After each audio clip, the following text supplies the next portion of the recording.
All right, well, we're going live. So now you live and everybody can see you. You better get up now. You want to say hi to everybody? No, he's freezing it. He's freezing up now. What? Oh, you can't freeze up under pressure. You're a quarterback in training. All right. Anywho, here we go. Look here, I'm live. I don't even got the right camera. 1 second. I was going to say.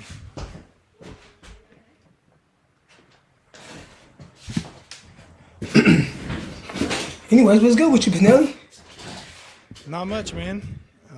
The same old, same old. I got the kids wilding out. I've been on dad duty all week. Or excuse me, all day. I apologize. All day. All day. Yeah, there you go. And they're still rolling. Any quarterback training today? No, it's raining right now. A rare occurrence, obviously, here. You need an indoor facility like I have. I do have some videos in my phone right now of a kid. He's throwing a football. I was working on some layered stuff with him. All right, so I'm trying. All right, I'm over here working, trying to get him to understand how to throw. But I told his mom, like, look, I don't know mechanics. Get a video of it. I'll send it to my guy Greg. He'll get your son right. So I got the videos I got to send to you. Yeah, send it over to me. We'll get it rocking, man. All right. I know something's not right though. I know when shit don't look right. Yeah, this doesn't look. It doesn't look right. Yeah, it's You can not just right. tell right away. Yeah, I know it's not right. So we got a lot of stuff to do there. Welcome everybody. I'm Eric Crocker. Got my guy Greg Panelli. I think this is called the Air It Out podcast, but I'm not sure. Not sure what to call it. But Greg Panelli, quarterback extraordinaire, cornerback guru, quarterback trainer out in. He's based out of Central Valley, but he's everywhere. Everywhere you need to be. Is that a Panelli Passing Academy hat he has on right now? He got the exclusive stuff. Is that the one I got in the mail? Danny texted me. I gotta respond to Danny. Text me. I got something in a package from you. Yes, I sent you. I don't know if I sent you this one. I gotta look. I don't know if I sent you. This Well, one. I'll find out tomorrow. I think that I sent you the other one with the little PPA circle on there. So I got a couple different ones. My Yeah, I know. Right? I'm supposed to be. I'm supposed to be wearing it right now. I'll get it though tomorrow. Then I'll wear it on my live show and all that. No, you're good, man. You're good. Don't worry about it. Welcome everybody onto the show. We got people on YouTube. We got people on Twitter. If you're on Twitter, hey, come over. All right, we're gonna get into the film and all that good stuff. But it was fun, man. I was at the game. Actually, I say it was fun, but I'm not gonna lie. Like the best experience of watching football is at home. To me, the best part of just the being at the game, just kind of the atmosphere a little bit, kind of feeling that. The tailgate, interacting with people. Yep. There's some people, man, love when Greg Panelli comes on the show. I learn a lot. Like, you get some of that. And that stuff is cool. But just watching the game, I don't enjoy like watching it with too many people. And obviously when you're in the stadium, we're talking about, 70,000 or whatever. The drinks are hella expensive. The food's hella expensive. You walk, it's crowded when you're going in. It's crowded when you're leaving. Is going to the game a little overrated? I think it is. I was talking about it yesterday with a buddy of mine as far as going to a game in Buffalo, right? So I went to the first Rams game this year versus Buffalo, so got to go see that stadium, and I thought, well, first of all, it would look the same. There was probably 65% Bills fans at the game, and then Rams fans, filled in the rest. And then there was some in-betweeners that were wearing Niners jerseys or Packers jerseys or whoever it may be, but there was way more Bills fans there. I thought for the stadium, and I think we talked about, like, the stadium itself, it's cool. Yeah. Is it nicer than Levi's? Yeah. Like, do they have cooler stuff there than Levi's? Like, I get that, right? And the one thing I did think that was cool about the SoFi, what happened to be on the outside, was like the different sections based on where your tickets are to get into the game, right? So it's like if you're in this certain section, you got to go in this certain gate. So it kind of eliminates these huge lines that pile up, around the stadium with 3 to 4 different gates. Instead, they have 15 of them or whatever. So, but it was hot as hell when I went to watch the Bills game there that Thursday. Yeah, it was a Thursday night game. it was super hot there.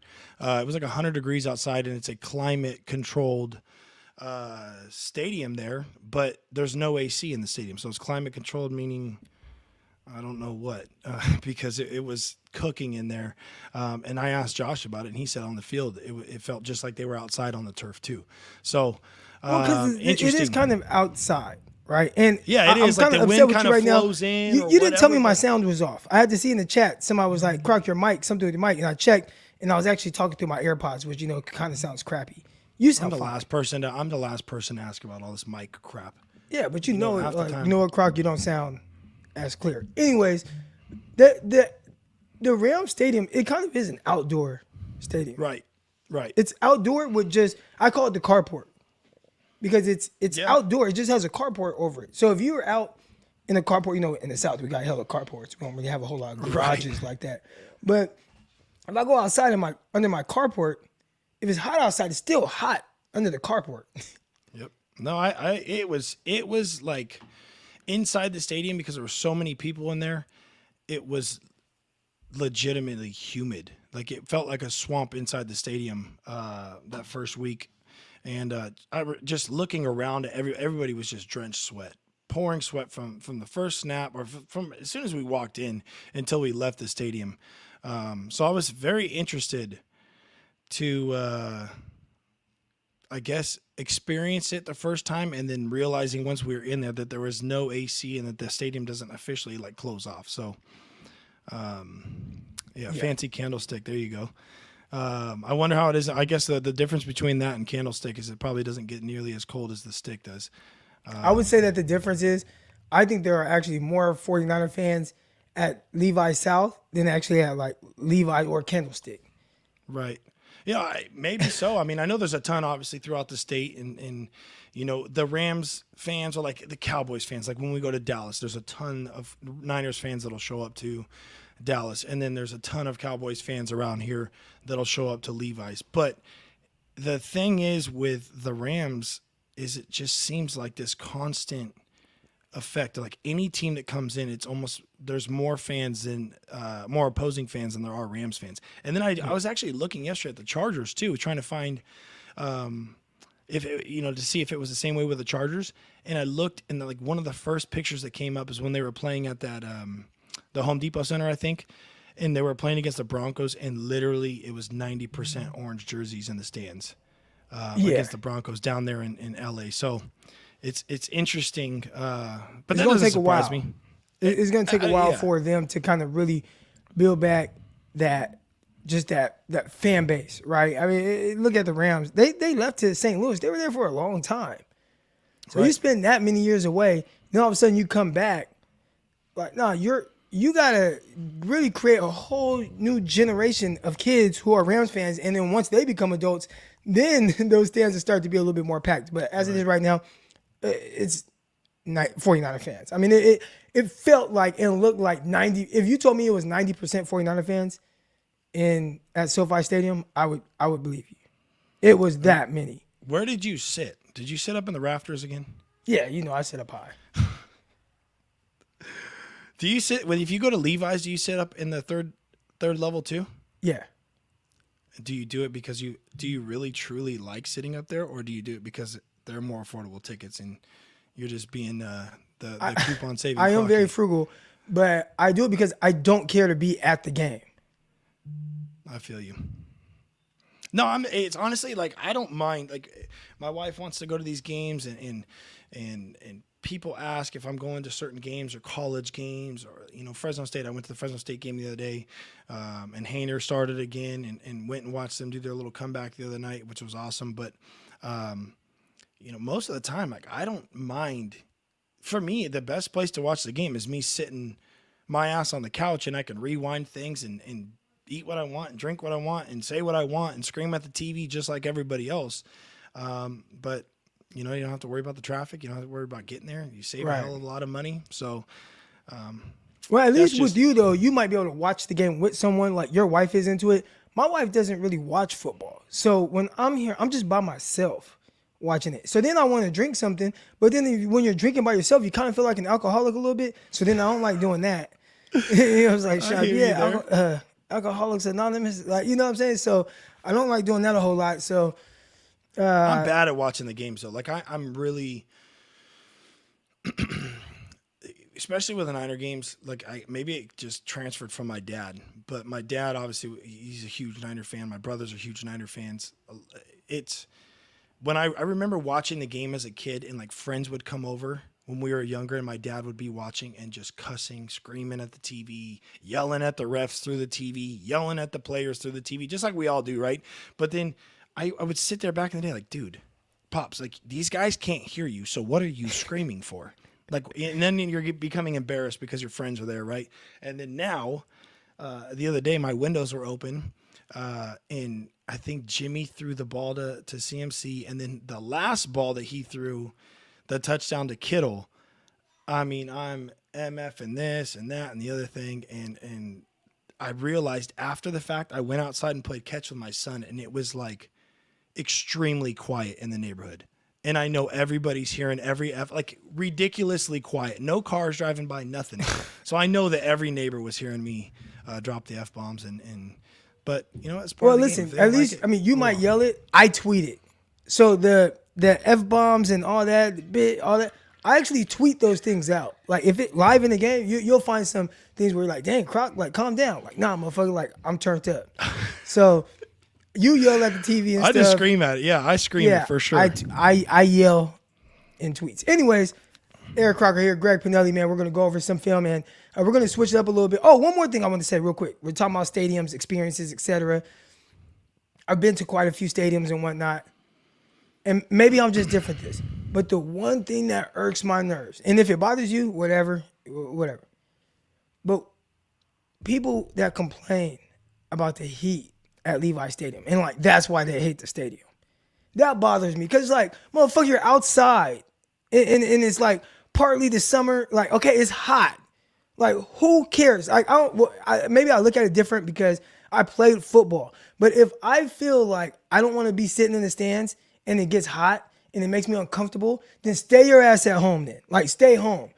Yep. But like, it's part of football. Do you know what the people in the South are dealing with during that time? Man, go to a game in the South during August, September. What? 100% humidity and 90 degrees, cooking. 95 out. The heat index is 115 or whatever the hell it is. When the 49er fan base, and this is not me saying I'm bigger than y'all, better than y'all, whatever, but when the 49er fan base, when they say, oh, I hate the way it's constructed, it's hot when you're sitting on this side, that's what we're complaining about? Some heat for a month of the season? Not even for the full season. Like, it's not like it's 100 degrees throughout the entire season, right? Like, we're talking about, like, September. During September, if they have a home game, it can be a little toasty on one side. And they cry about that. That's why they hate the stadium. Well, it is not as architecturally advanced as some of these other places. Because they should have put there, I think the big conversation was that they should have put an overhang over the top. Like Seattle has the overhang, right? So they have that, and it keeps the sound in.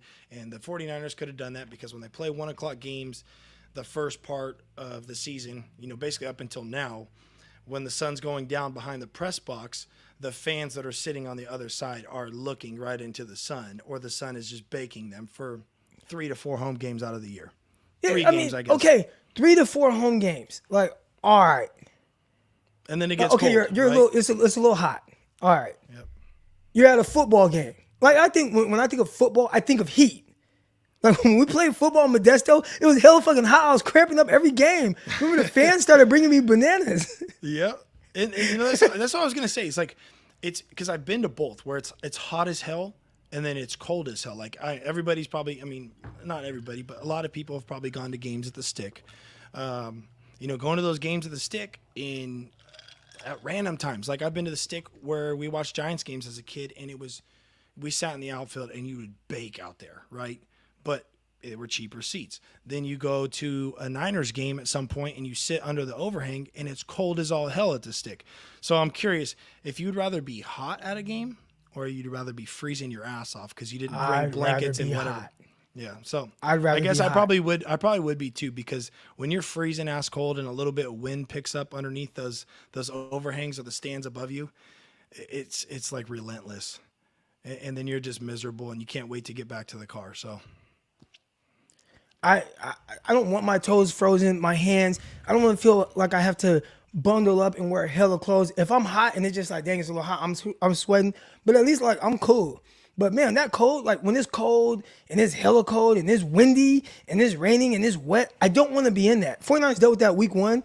I'd assure you, everybody just wanted to get the hell off that field. Yep. Like when it's hot, it's like, okay, it's hot, whatever. Some guys cramp up, get you an IV, whatever you got to do. But when it's cold, that's a different monster. We're not going to get perfect weather all the time. I think more times than not, the South Bay. And the South Bay doesn't even get hot like that. Like the South Bay, like San Jose, maybe it touches like 90, right? Low 90s. Maybe, right? Roughly. Like on like one of the hotter days, it's like 92. It might get up to, yeah, exactly. But it's not, I mean, you're getting the it ain't Stockton, it ain't Modesto, it ain't Sacramento. No, it's not the Valley. It ain't Fresno. No. Oh, man. All right, anyways, enough of that. I don't want to complain. Complain about something. All right, we did have a super chat, I believe. Croc got to get on that pickle juice. You know what? Dude, I tried everything. And when I say everything, anything that you can think of that people tell you to do to prevent cramps, pickle juice, mustard, drink gallons of water leading up to the game or all week. Any way that anyone has ever eat bananas, eat chips, eat pasta, anything that anyone has ever told you to do to prevent from cramping, I've tried it. The only thing that ever worked was, dude, it screwed me a little bit when I was at UAM. Now we're talking about humidity, right? And it's hot, right? And I'm here in Arkansas, I'm in the South, it's hot as hell. I would take plays off. Like if a ball is going the other way, I wouldn't run, because if I exerted too much energy too early, I'd cramp right away. By the start of the second quarter, I'm cramping up. And now it's hard for me to finish. I had to come off the field, take a shot of vinegar, pickle juice, all type of things, and it wasn't working until they gave me the IVs. So the IVs was the only thing that, like, especially during that part of the year, that allowed me to go all out. And I knew halftime, I got to get an IV or I won't be able to finish this game. So I've tried everything, bro. Like everything. I was complete opposite. Like I never understood when guys like Crocky or other people on our team would go down with cramps. I never understood it because I never got the cramps. Like I never cramped one time in a game at JC or one time in a game in high school. Or in college at all. So I mean, for some people, like I had a quarterback I trained last year, he got double calf cramps, and he literally he couldn't play the second half. Like he had double calf cramps. He stepped to throw a ball, he completed like a 40-yard pass and just dropped to the ground and couldn't stand up. So to me, I'm like, what the hell? What did you eat? What have you been drinking? What do you like? I don't know. The double calf cramps. And that, there's some people, and I probably would have to get some kind of testing done to figure out why I cramp so much. But Croc, go to CVS, get the potassium pills. Doesn't work for me. I might have some potassium pills right here. Got some damn potassium pills right here. Croc's about doesn't to cramp work. up during It the helps damn a little bit podcast more right because now. I don't exert as much energy during my workouts as I did back in the day. But potassium pills didn't work. Pedialyte, I'd have it, didn't work. Nothing worked. The only thing that ever worked was the IVs that they gave me at halftime. And then when I was in the Arena League, they gave me something, but I never knew what it was. It was a bottle that had my name on it, Sabercats. It was a bottle that had my name on it, and it said XXX Crocky. I still can tell you what it was to this day, but it did work. And it had me doing all kind of other stuff like hip mobility, exercise, like strengthening. I sucked. You must be lacking some type of mineral. I know I'm lacking something. I don't know exactly what it is. It's hard to say it's dehydration because I feel like I probably overhydrated, and I don't think that helped. But I'm just trying to figure out what the hell do I do? And I dealt with that for a lot of years. Anyways, Croc got cramps from getting exposed by Greg in practice. That's facts. That is true. I had his ass running all over the field. I don't caught cramps doing a lot of stuff, but not that. This show is fantastic. Y'all drop knowledge. All right, and now we're about to start dropping knowledge. All right, so first, and appreciate the contribution, I wanted to do something a little different. We've always gone over some of the plays that Greg has pointed out with the, and again, salt doesn't work. Whatever suggestions y'all have, I'm telling you, it didn't work. I've tried it all. Whatever suggestions you have, you could throw out something, and I probably tried it, and it still didn't work. Don't have sex. Tried it. Didn't work. Like, nothing worked. whatever they tell you, oh, don't exert too much energy. Don't do this. None of it worked. Except for an IV and that triple X stuff that San Jose made. And I still don't know what it was. All right. But I don't drink caffeine. I don't drink coffee. See, I don't drink coffee. It's not the electrolytes. I'm honestly the minerals. Maybe I'm losing more of those things than other people. But I've tried everything. All right. I think it is the minerals. If you did like a full blood panel, I bet you'd be able to figure out what minerals or vitamins or whatever it may be that you are lacking, and that's probably causing some of the cramps. Because we do that with the draft prep guys that we have at the facility. They have to see the doctor the first week that they actually come into the facility. They do a full blood panel and figure out what they're lacking, their performance is this, and why muscles are being pulled and strains and all these different things go into it. But a lot of it comes back to the vitamins, minerals, whatever within the body. All right, here we go. That's the obvious one. Croc's over there stretching calves on the field in the middle of the. I got to figure out how I'm going to do this because usually I have two screens. Have you tried just not getting cramps? I love that. All right, I got to figure out how I'm going to do this. Usually I have two screens up, and it allows me to, but for whatever reason, I can't get my monitor to turn on. It's like in sleep mode. It's like hibernating, and I just can't figure it out. So I won't be able to see the chat as much in this one. I think that's how it's going to work. All right, but I wanted to go over a few things first. All right, usually we do our thing where, Greg comes on, he talks about what he's seeing from the offense, but I wanted to kind of point out some things with the defense. All right, so first, let's talk about this one here. And I'm not one to talk about scheme. I don't talk a whole lot about scheme, more so like, technique, right? So I'm watching young Diamador Lenore here, and I see this play here, and I'm not going to talk about what scheme, is it zone, whatever. But I do know one thing. Typically, and it's not 100%, but if I get an instant, first of all, he's on his heel right here. This is what we would call a heel striker. When I was about to sign with San Jose SaberCats, they had this whole, where are the comments? Oh, new comments. Here we go. The San Jose SaberCats had this whole scouting report on me. So in Real League, everybody wanted me, right? I had 11 interceptions the year before. Everybody's like, okay, we want Croc. And everybody's telling me a dream. San Jose, when I went to go on my visit there, they sat me down. They said, this was our scouting report on you. And it was like terrible technique, heel striker. And I'm like, dude, what's a heel striker? And they're like, well, you play on your heels. And they're like, you can't do anything from your heels. And I never really, and I'm like, well, okay, that makes sense. They showed me it and what I was doing. And it really took me a while to kind of buy into their technique. But anyways, right here, Diamador Lenore, he's on his heel. So he's a heel striker. A couple things can happen here. One, you get whooped and you see his hip kind of locked here. Also, I don't know if y'all watch the kid from Georgia. He's on the Pittsburgh Steelers now, Pickens. You know how he pushes DBs over all the time? I'm like, how does this keep happening? How does he keep pushing DBs over? All right, but they get caught on their heels. So you don't want to get caught on your heels. Anyways, when you get an inside release like that, sometimes they'll come back out, right? They'll go inside to come back out, and that's tough. But what I do want to do is try to get on this upfield shoulder here and lean on them. All right, I want to anticipate an in-breaking route or a stop route. All right. Now, as you see here, there continues to be space as they're pushing forward, and now he's just kind of running with them.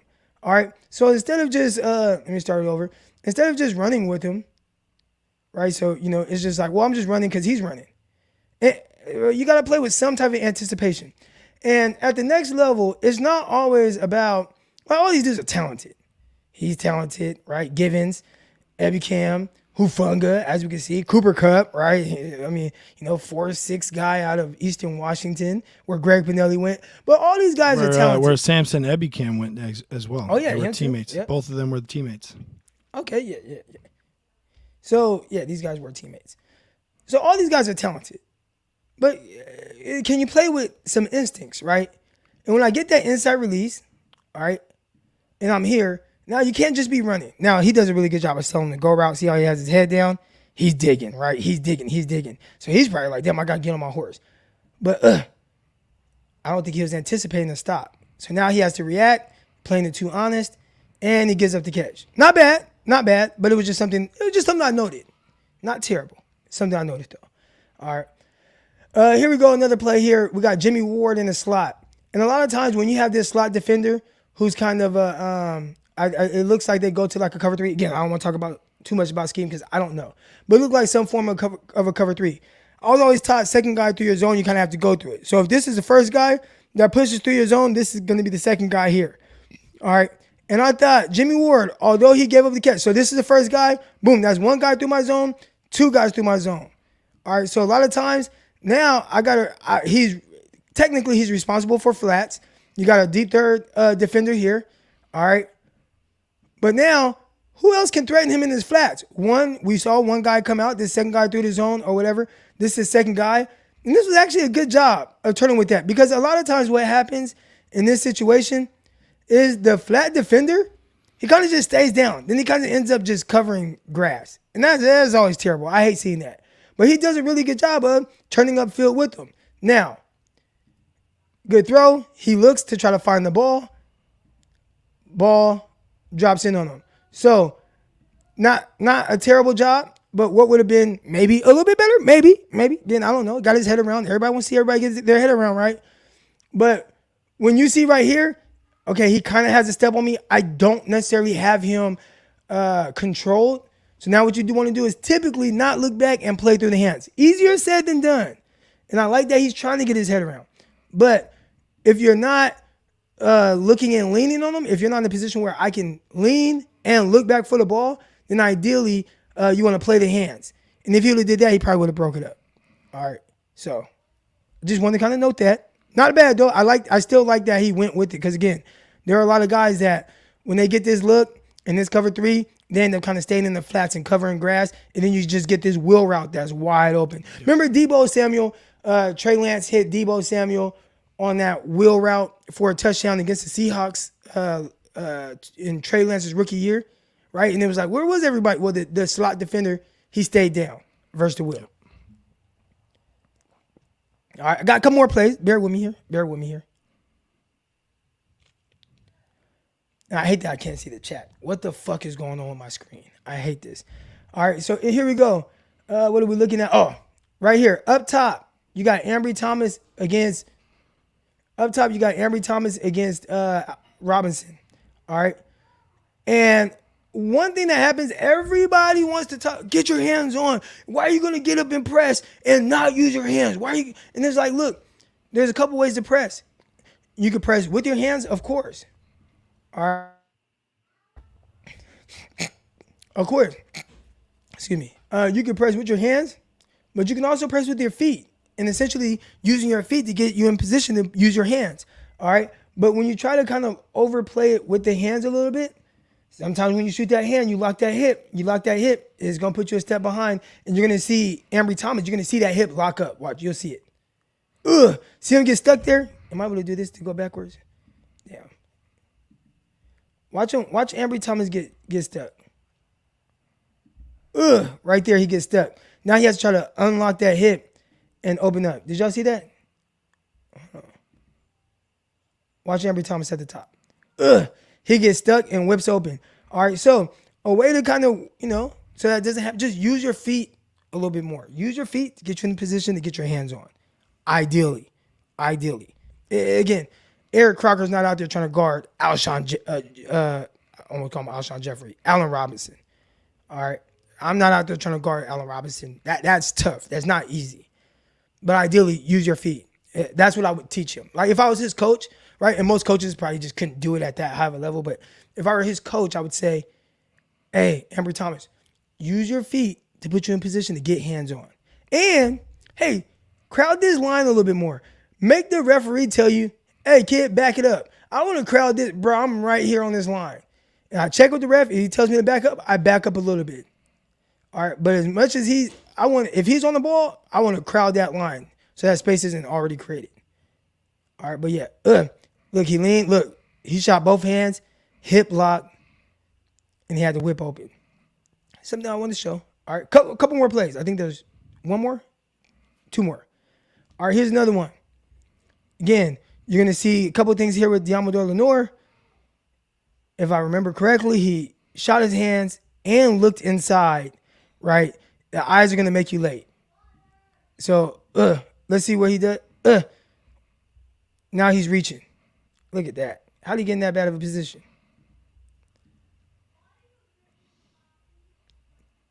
Let your feet do the press work for you.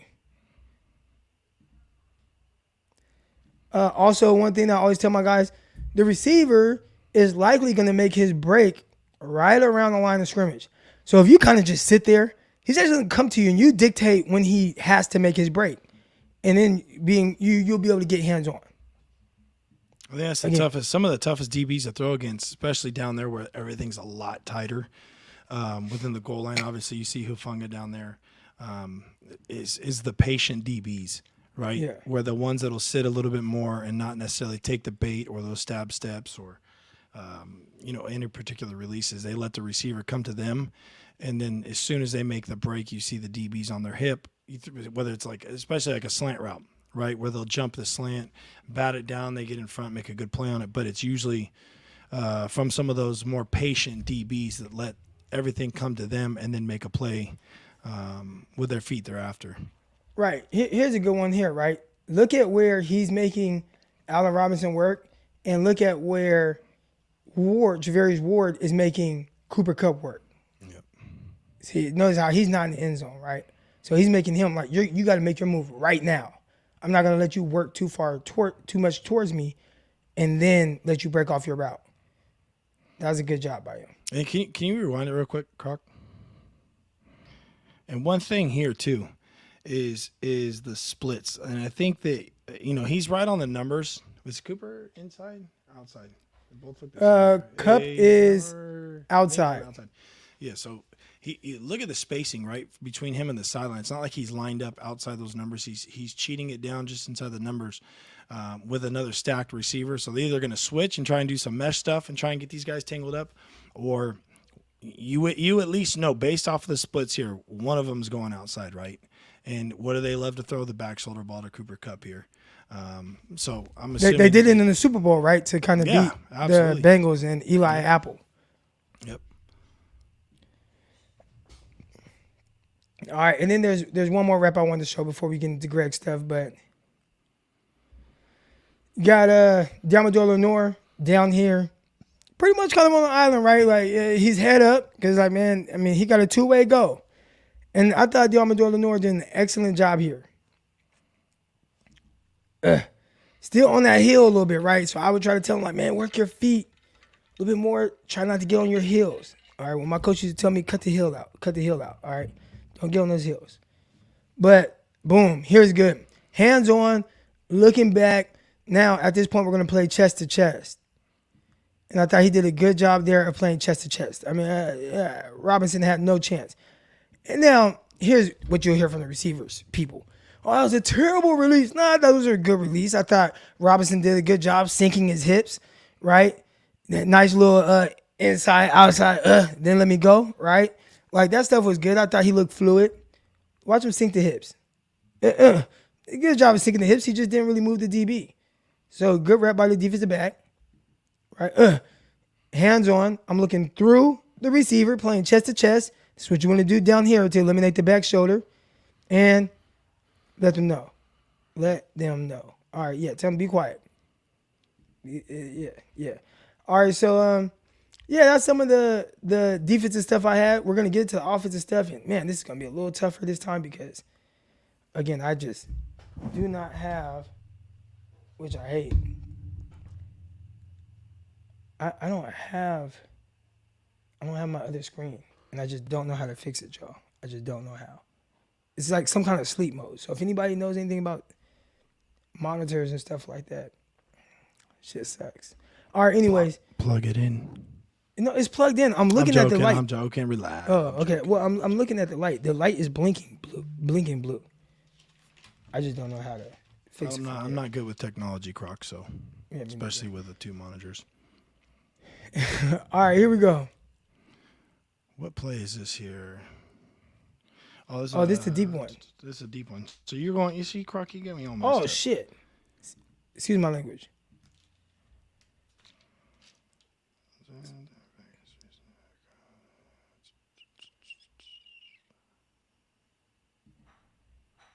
Okay. So let me tell you what this is the first one. This is the first one. You're right. We're good. Yeah. So Okay. Just what it looks like for me, and this is tough, right? Because he's throwing it from what, the 49-yard line. It's a deep ball. I always say the deep balls are the lowest percentage throws a quarterback can make. Now, I would say the straight go route is a little bit tougher. You got a deep post like this, you let that hoe go, and let your guy run underneath it. I thought he short-armed it. I mean, not short-armed it, but he just threw a short ball. And I'll talk about a little bit later what I feel like, I keep calling him McCray, but McLeod, what he potentially could have done. But he threw it short. I think a lot of people thought he threw it late. I don't even know if he threw it late. I think he just threw it short. Your thoughts? Yeah, so here, 2nd and 10, the Rams go to like this too high shell, and I don't know what you guys call this, Croc, where obviously the DB's playing off a little bit off and soft, and you see them roll, and they get that safety rotation to a too high look. So it looks like it looks like just like I think they would call this like 22 Tampa, right? So 22 instead of Tampa 2, 22 Tampa would mean obviously that they're in a nickel. So when you hear 22 or 11, like cover 1 would be 1, right? But then you hear 11, that means that they're running it with a nickel package. So this looks like a Tampa look based off of Rapp getting, he bites on the play action and then he sprints out of there, basically covers the dig there in the middle of the field. So really your read here is through the Mike backer into the play side safety, or that play side backer to play side safety, but it's only a 2-man route concept. So it's a post with a dig. They got a 7-man pass pro here, so it's basically max pro. I like the creativity with the motion across. Dwelly coming across, he's blocking, and then the rest of the line is going to slide to the right there.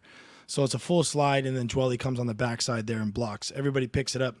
Everybody said he threw it a little bit late, and I think that he's about a half step. So he takes like 2 little hitches, 2 little hop steps, and then decides to let it go. So he does one right there, and then he does one more. And I think if he eliminates one of those little hitches, that he would probably be on time with his throw, and this is a home run shot. And the one bone that I got to pick with Jimmy on this, because this should have been a touchdown, no doubt. In my opinion, this should have been a touchdown. Is some of the deep balls, it looks like he tries to finesse them too much rather than just letting the damn thing go. Like this ball right here, you got a post, sky, whatever you want to call this route. Like throw this thing into the logo in the back or in the middle of the end zone and let your receiver go get it. I'd rather see him overthrow the damn ball than underthrow it and get the play broken up like this. That's me, like on a lot of the deep balls that he throws, it looks like he just tries to finesse it too many times instead of just like hitch up and let the damn thing go. You know what I'm saying? So that's my one, even if you're late, like that's fine. You're going to be a half second late. You still got to throw the ball into the end zone. But I will say this, at least we do get to watch Jimmy air it out a little bit. I do like that. And I like it on a second down play here. They're taking a shot. They caught the defense sucking up on the play action, and they clearly weren't ready for a shot down the field. So, I think he just take one less hitch and throw the damn thing into the middle of that M over there in the end zone. And if you want to really, like some people, I saw on Twitter or some people talking about it, saying that Ray's got to go up and kind of help him out. And I would agree from that standpoint. Like if there's an underthrown ball, you either turn into a defender, right, or at least try and high point it. And the one thing with Ray here is he's in the middle and he's waiting almost for the ball to drop in here versus trying to go up and get it. But again, all that could be avoided if he threw that damn thing in the end zone. Yeah, let me talk about the benefits of him potentially going up and getting it. I don't know how many times a week I see this underthrown ball by a quarterback and they get bailed out because it's underthrown and the DB is in chase mode. He's going to play through the hands. The receiver stops and jumps up, and the DB ends up crashing into the receiver, and they throw a flag. You end up with a 45-yard penalty because the quarterback underthrew the ball, right? So if I were to talk to McLeod here, I would say, McLeod, don't wait on the ball. Yeah, high point it, whatever. You can say all those things. But if you can, which is tough, right? He's running as fast as he can. But once he realizes this is underthrown, try to stop your momentum if possible. And again, it's not easy, but go up and really kind of almost throw your body into the defenders who are in chase mode, and you will get a flag. The ball's on the 1 yard line there. Right. And the ball's on the 1 yard line. 2 yard line. Overall, I mean, this whole thing starts because the ball is severely underthrown. But once look what he does, right? Like, he's running, and right here, like, once you turn, like, so he did a good job of kind of stopping the momentum. He did like a full spin to try to get his body in position to catch this. Instead of doing that, try to stop your momentum like he did, but jump back into the defender, you will get a flag. He drifts back, though. And once you drift back, he's drifting back and his hands are here versus drifting back and maybe putting your hands up to try and high point it, right? So that's the only thing. Like, obviously, again, it could have all been avoided. Jimmy throws the damn ball into the end zone, it's a touchdown, right? Assuming that Ray catches it. If not, at least go up and try and high point it, or like you're saying, you got to turn into a defender or try and get some PI called. So I think, somebody says, why is Jimmy even doing a little half step so much? If you go back and look at it, I think Jimmy got there a touch quick. So the play action was very quick. So pause it right when Jimmy comes out of the play action. Right there. So he has to, right? So he takes basically we call that like a punch step. So he takes a punch step instead of a 3-step drop. And so once he takes the punch step, Ray's still pushing vertical, right? So he's got to see where that leverage is going to be with the DB, where he's going to have to throw that ball, whether it's higher, whether it's across the field more. So go ahead and play it again and get to the point where Ray's about to break out of it.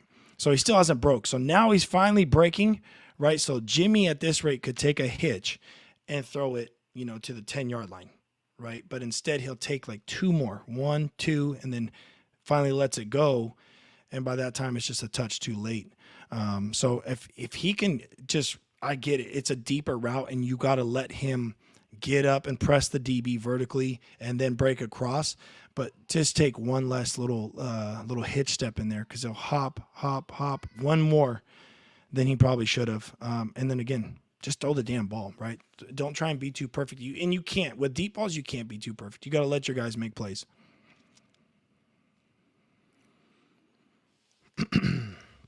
So I think this one was the next play, right? Was this the 3rd and 10? Yeah. So this is the 3rd and 10 here. The Rams are actually in a dime package. So it's 6 DBs on the field in dime, right? So nickel, there's 5. You got 6 DBs on the field here. You got 2 alert reads on the pre-snap, so you have a comeback, and then you got a go ball.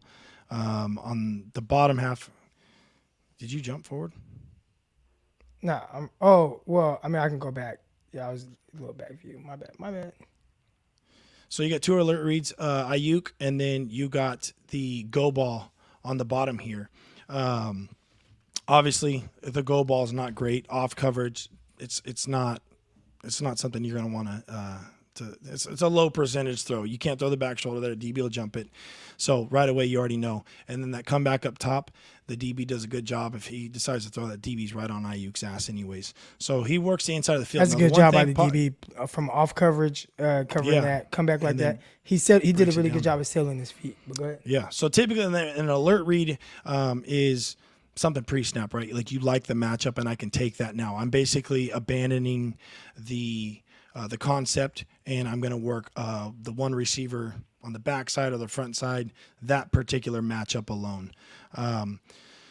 So really here, there's a couple different things. Obviously, the obvious, right? Why is Jimmy G throwing this ball? Because Jalen Ramsey is sitting literally in the middle hole there in the defense. So a couple different things that I noticed when you go back and watch this. And we talked about spacing last week, right? The spacing is huge here. So you got 2 double ends. I think it's Snead and Kittle. And then you got the Texas route again. I do like the pre-snap spacing, right? You get the I think it's Bobby Wagner widens out with Wilson here, right? So he's got the Texas route. The just look at the number perspective, right? So he's right there. So you look at the numbers, and I get it. It's 3rd and long, so he's going to try and stretch it a little bit more down the field instead of dumping the Texas route off to the running back. But with the running backs that we have, let them.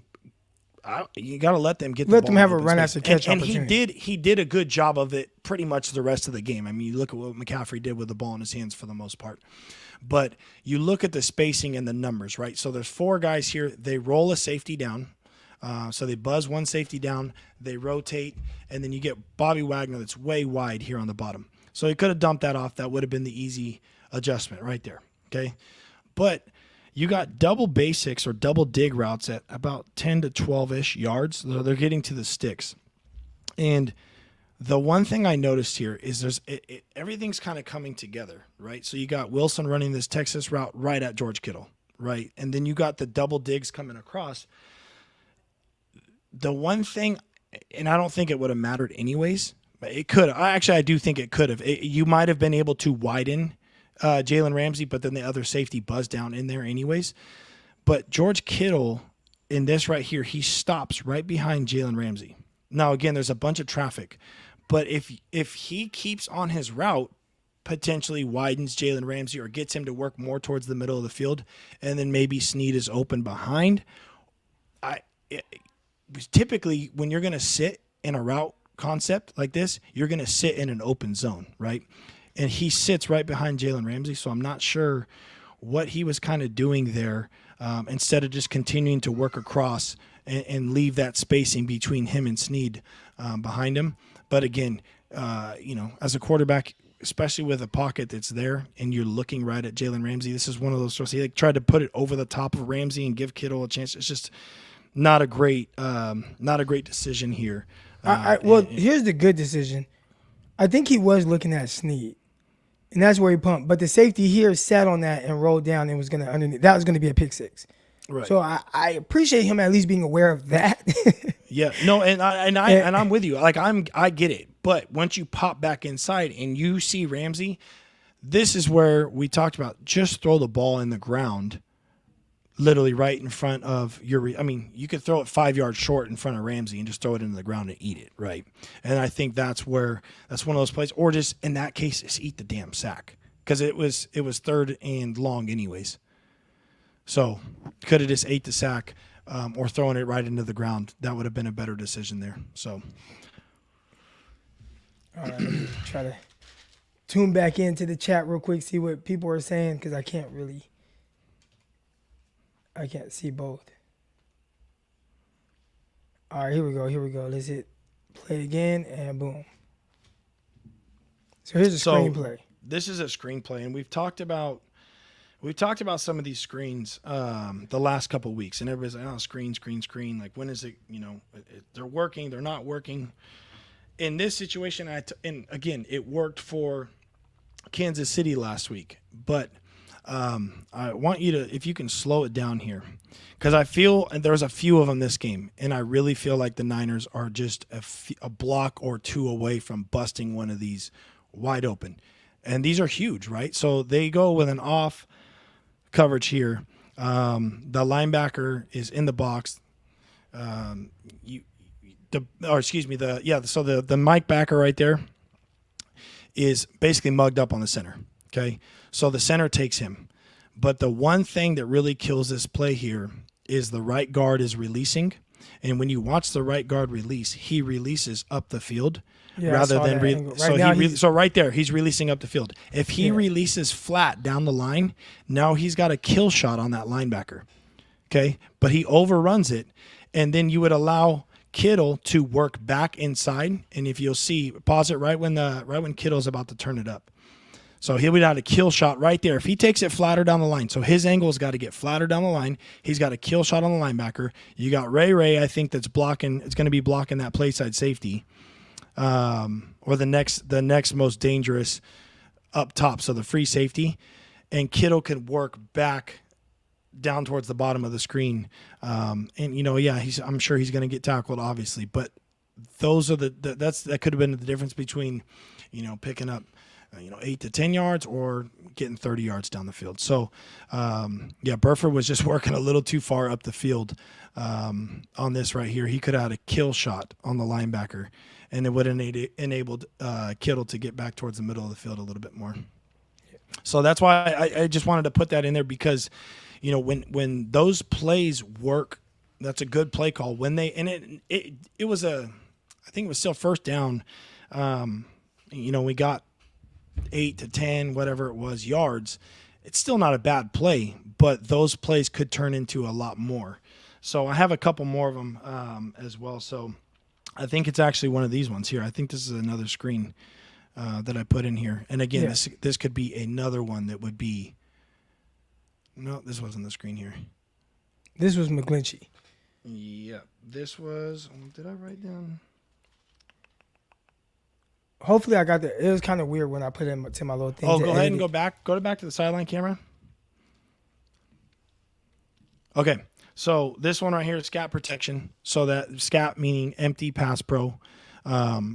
The line knows, obviously, that's 5 on 4 or 5 on whoever, and you would have to be hot, or Jimmy would have to be hot if somebody does blitz. Hot meaning to hit your check down now. You're going to have pressure. There's somebody coming unblocked. So this is scat protection here. Everybody's out on a route. So the stand-up here is super wide. So that stand-up defensive end on the upper half or the far side, yep, he's wide outside both tight ends, okay? And he decides to come, obviously. It's tough. I get it. Like McGlinchey, he's 2 guys outside of McGlinchey, and he kick steps, right? So McGlinchey knows he's got him. As soon as he kick steps, I mean, this guy's running full sprint. That's why these guys are such good athletes these days, and that's why, I remember obviously Alden Smith doing these things. It would just kill tackles because he was so damn fast off the outside. Von Miller, still does this stuff. But when you get really athletic guys that come off the edge like that, it's really hard for tackles to get wide. And then when they do go wide and they over kick step it or overset, what happens? They go right back inside anyways. Inside. I saw Nick Bosa win like that late in the game. Yeah, exactly. So the thing is here, I get what Jimmy's looking at initially. Okay, so the bottom, the backer here starts to press up. So look at Ayuk. So the backer there, he starts to press, right? So he looks like he's going to come. So Jimmy peeks to that side, okay? And as soon as he sees that backer drop back off into coverage, he should go work the backside or work the other side of the field. So you look at, we got 3 on 3 on the top and 4 on 3 on the bottom, essentially, or 4 on 2 on the bottom. So it's a numbers game, right? So this looks like a cover 4 look. Bobby Wagner stays inside. So he stays on Kittle versus getting out to the flats. So typically in cover 4, his responsibility getting out to the flats. He doesn't get wide here. If he does, the dig route's wide open, right? But he stays inside. So ideally, you would like to see Jimmy work his eyes as soon as that backer drops off, or that flat defender. I don't even know if you want to call him a flat defender, because he's kind of playing a little bit more inside, and they got the other corner or the safety that's rolled down right there, or the nickel that's kind of playing underneath as well on Ayuk. But Jimmy, to feel that pressure and really take this hard hitch or this hard push up forward and flip his hips or flip his eyes down to the flat. But by the time he does that, it's too late anyway. So, obviously you getting beat outside, it was pretty quick. That defensive end or linebacker was coming off pretty hot. So It would be tough to make the play. But again, from the numbers perspective, that backer drops off in front of Ayuk, you got to try and get your eyes back to the other side.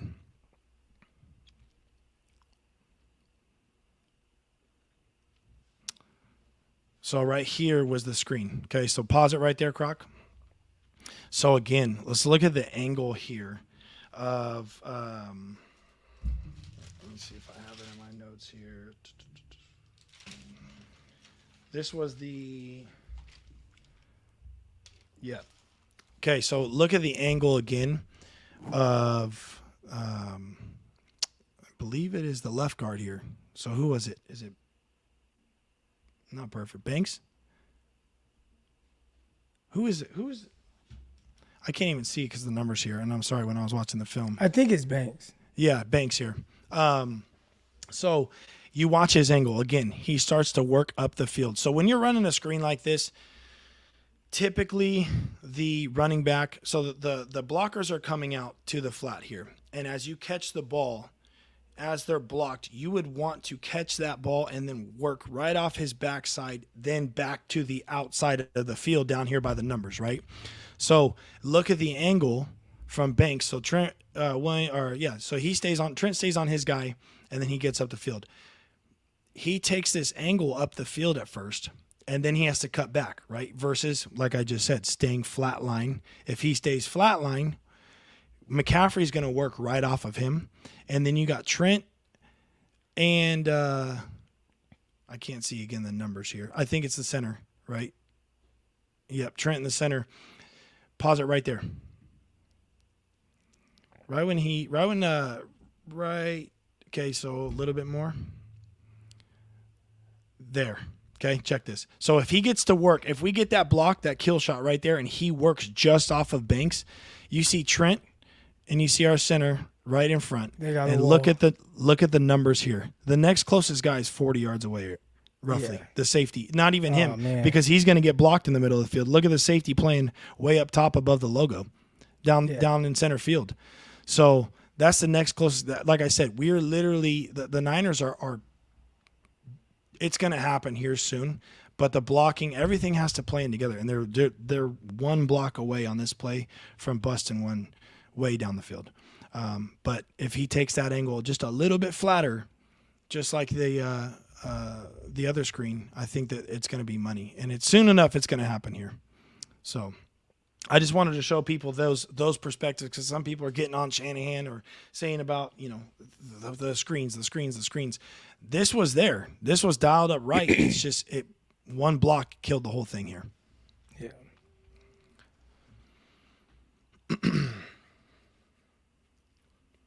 Yeah. One block. If he works a little, and he ended up getting a holding call or a block in the back call anyway. So right, it wasn't ideal. Oh, so you didn't put this in here, but let me see if I got enough of the play. All right, so I'll kind of slow motion it so you can see it.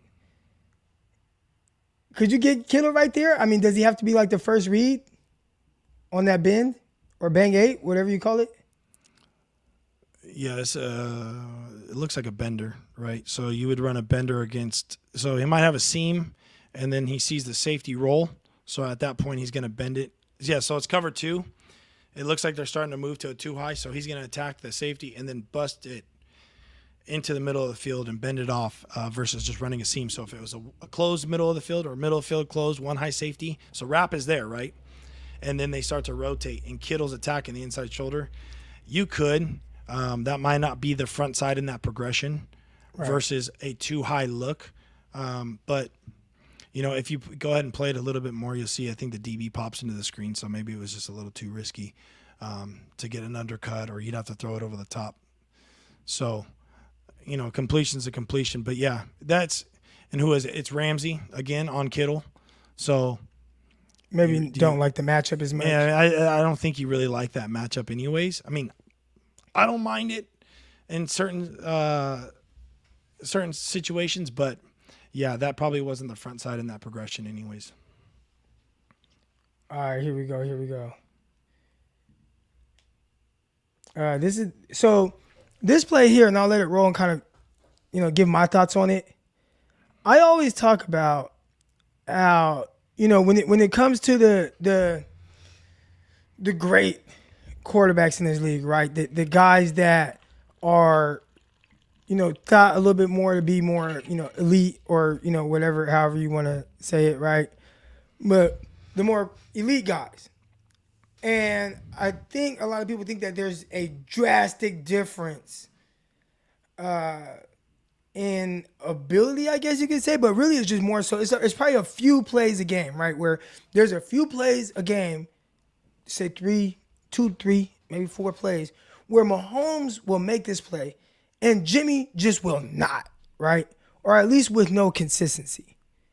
And obviously we see some freakish things that some guys do, or they could throw the ball farther, but just in the sense of plays that you leave on the field or plays that you don't even know is there because your quarterback just doesn't do it, right? And I think that's kind of at least my gripe with, like, man, okay, you got to find a little bit more. So when I did see this play, I was excited. I was excited by this because this was one of those plays where, okay, you made the play that wasn't necessarily there in the context of the play call. Right, you had to buy time, and then he moves out, then he throws a ball, and a nice clear ball puts in a good area for McCaffrey to go high point, and that's what I want to see from Jimmy. Right, when people start talking about like what he is and what he isn't, etc., it's like give me this. No, I'm not saying he has to live by this, but just in the sense of this was a third down play, right? Like this is a huge play. And it's these plays. Well, that first play that we showed to McLeod, is that play. And then it's like plays like this that he typically does not make. That is like, that's going to be the difference. It's not all kind of super fancy stuff. It's just, can you throw downfield to McLeod and get that big hitter? Can you play off script and make a play in the game at some point on third down? And he did on this play. Now, I thought that was tremendous. So that was just kind of my thoughts on this. But obviously want to hear your thoughts. No, I'm with you. I mean, the proof's in the pudding here. So it looks like the Rams are playing a zone defense. And again, you can tell better than me, but some of the zone responsibilities in the end zone turn into match stuff, and it looks like zone. So, everything's a little bit different. But they're playing a zone look here, and nothing is really open. I think that the initial read or the initial look was trying to get that dig route. But Bobby Wagner was sitting in the window there. And so, again, this is great, anticipation. And the one thing I was going to say on this, so we got one guy running underneath and then one guy running the dig route. So the separation right now is not that great in the middle of the field. I'll pause it. I think, is it Snead? Yeah, it's Snead. Yeah, Snead. So he's running it he runs this under route.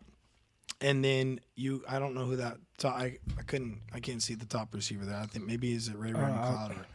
But anyways, they're both running inside. That's McLeod in the slot. Yeah, so you got McLeod in the slot. Wagner is basically the read on this, right? So like if Wagner gets depth, then he could drop it off underneath. But again, you're not pushing it to the end zone. So Wagner's sitting there underneath in the hole, and I really like this was one of those off script plays, and it was pretty ballsy because the corner is sitting there, right? He's playing in the flats there.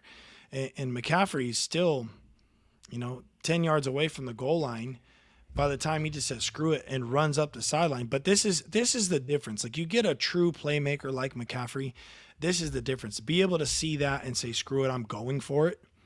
And Jimmy to recognize, and by the time Jimmy throws it, he's on the 5-yard line and he throws it right over the corner and gives his guy a chance to make a play. And so this is one of the better plays that I've seen Jimmy make, just off script, going for it, throws up a ball for McCaffrey, a great ball, great catch, all around, just good execution. So this one excited me because it's not one of those boring passes that everybody talks about. It's something that wasn't supposed to happen, and it happened, and I think everybody loved it. So yeah.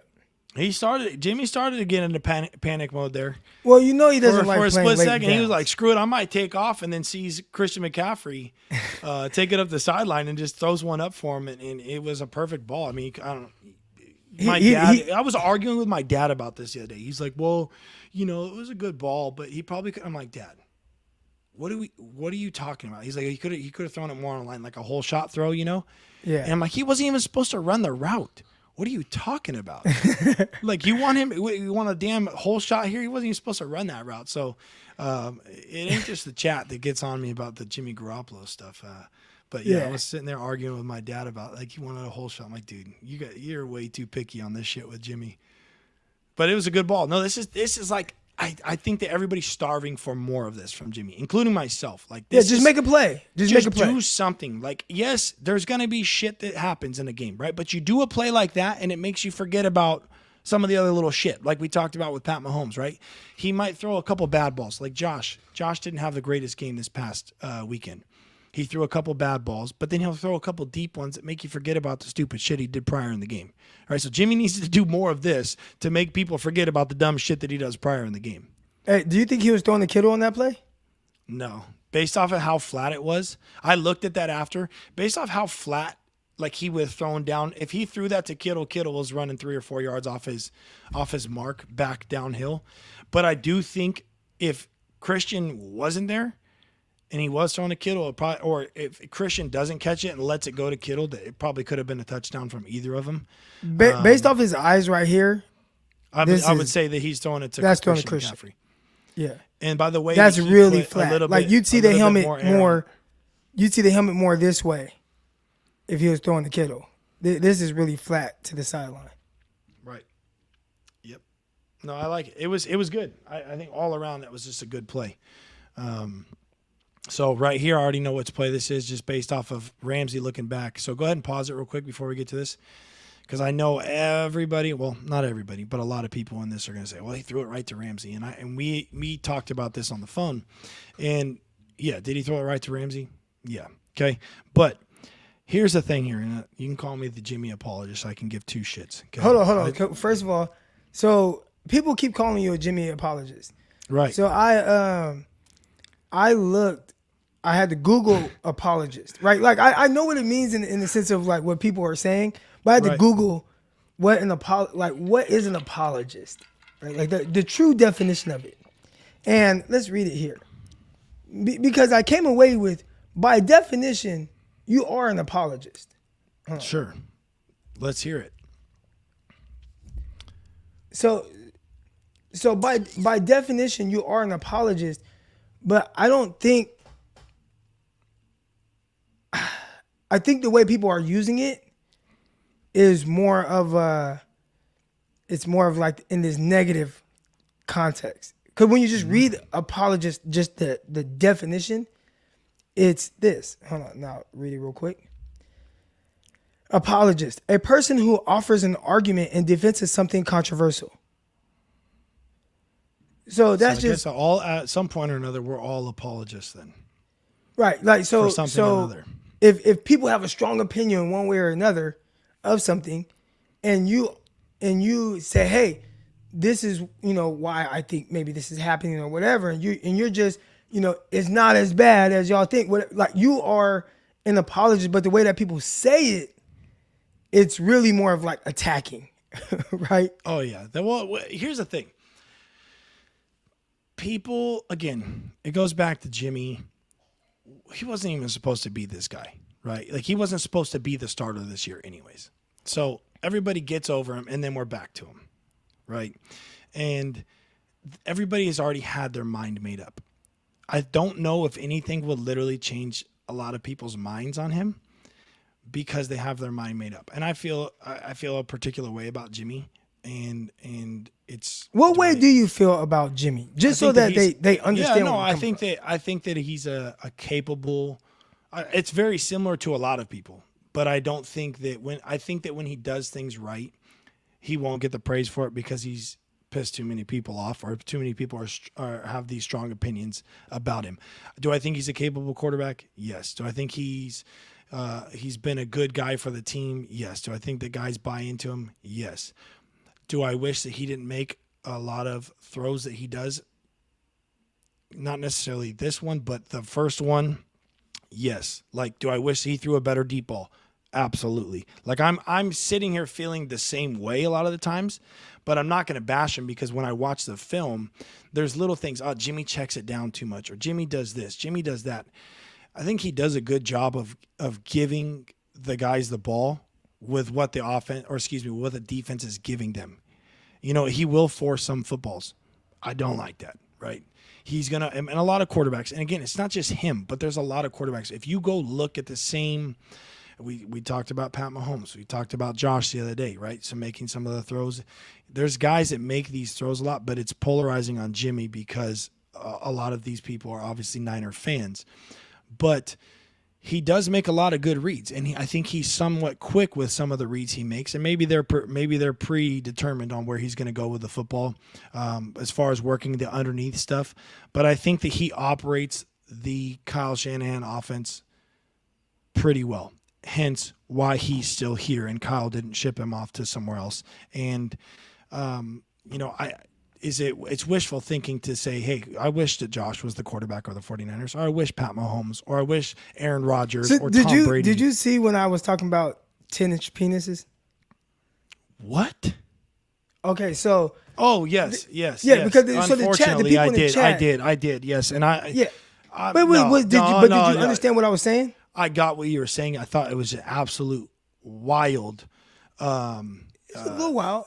But you got it, though. Description. I did get it. I got it. You know where I came from, though. Like, I was with Rex Ryan for a little bit. Rex Ryan said wild stuff, but you will not forget it. And you 100% grasp what he was trying to get you to understand. Right. And sometimes it was wild. He had a play called One Train, and the way he set it up was by talking about a girl in college that would go from room to room. And that's what he was talking about, the defensive lineman having to go to each hole. How do I remember? I'm an effing DB. I'm a corner. I have nothing to do with the D-line. But he said it, and I always remember. It's been 9 years, and I remember it. Right? No, me talking about this quarterback thing, right? Like, my whole chat was, Aaron Rodgers. No, go get Aaron Rodgers. And it's like, dude, you're not getting Aaron Rodgers. Like, you have to work with what you have. So, it's like you want the porno penis. Right? Nobody wants the little wee wee, right? Everybody wants the big wee wee, right? Man. But you if you don't have it, then you just gotta work with what you got. 49ers don't got Aaron Rodgers; they gotta work with what they got.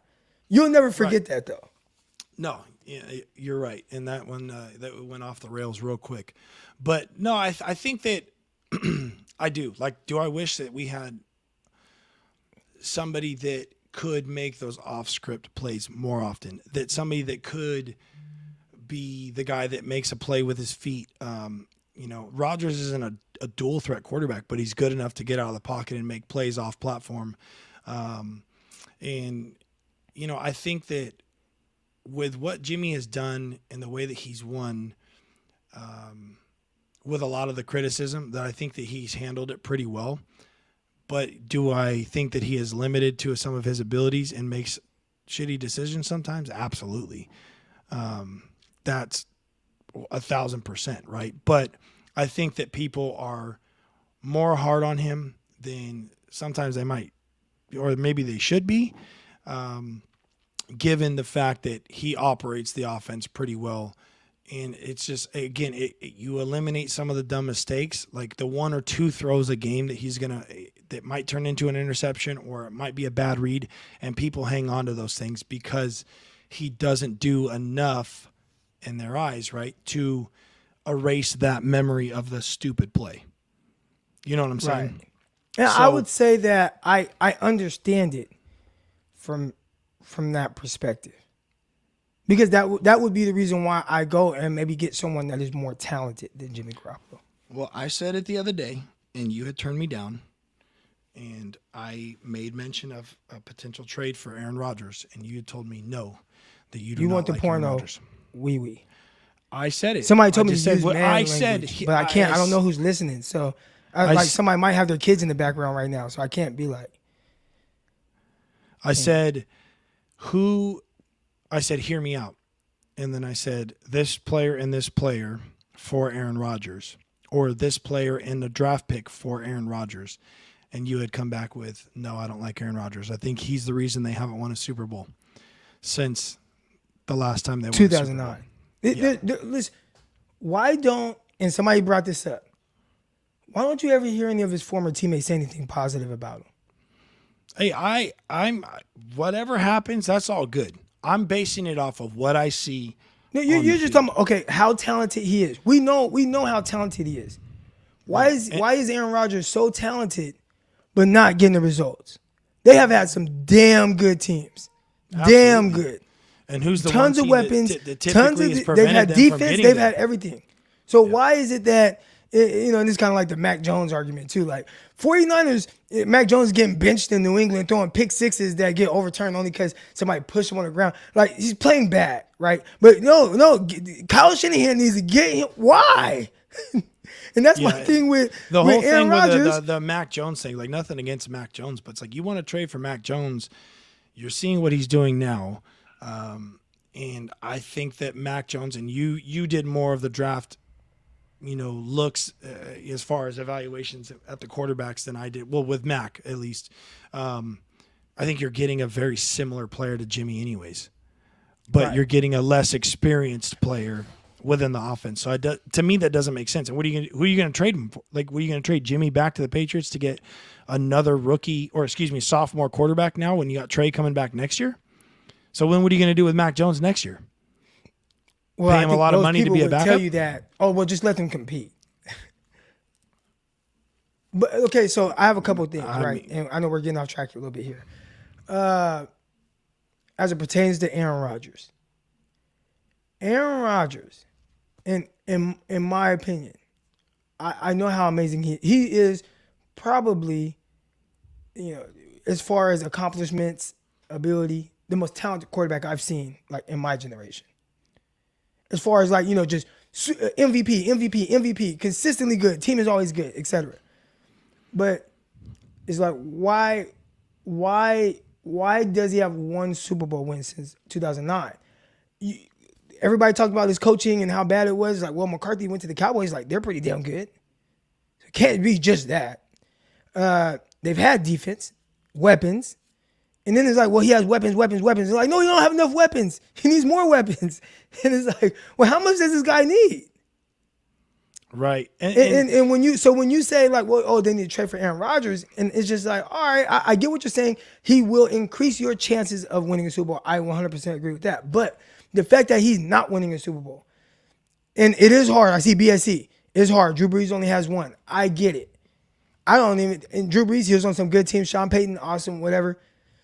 I think Aaron Rodgers and the teams would be even more stacked. They were consistently better, and I thought they were consistently better on defense. Yep. I think so when you say, oh, trade for him, it's just like, I think he's an asshole. I don't think his teammates like him. And at the end of the day, I mean, he's played against Jimmy, what, twice. He played against Cap twice, played against Jimmy twice, lost all four. No, he played against Jimmy twice in one season, lost both. Well, in the postseason. And then he played against him twice, or once in the twice in the postseason, once regular. So I think, and then he beat him last year by throwing it to Devontae Adams with 32 seconds left over and over again. And they ended up winning that game some way, somehow. There should have been another 49er win, but Jimmy should be 4-0 against Aaron Rodgers. And I thought for sure last year, based off of everything that went down, like, I had confidence in the defense, but it's like Jimmy's going back to Lambeau, right? Like, it's going to be miserable throwing the ball in the snow. I played in the snow in college. It sucks. Like, it's terrible. Not great, not fun, miserable. And Aaron Rodgers is used to doing that. He's the more experienced guy, and he didn't. I mean, I get it. He's playing against a tough defense, but it's not like he didn't do anything spectacular in that game that screams elite comeback MVP. Like, this is why he's the guy here at Lambeau Field, versus like Brett Favre. I do. That's the whole argument. Is Brett Favre, or do you take Aaron Rodgers? Everybody can argue about that one. Aaron Rodgers is a lot more efficient and has made a lot better decisions throwing the football versus Brett Favre and the interceptions there. But, when it comes down to it, like, when you got to be the guy, and I think that's the issue with people and Jimmy, is when it comes down to being the guy in the playoffs, who's showing up, right? And is it going to be the good Jimmy, or is it going to be the it makes you shake your head at some of the shit that he does, okay, Jimmy? If we go off of what has been given, like what the sample size we have, right? We've seen Jimmy in 6 postseason games.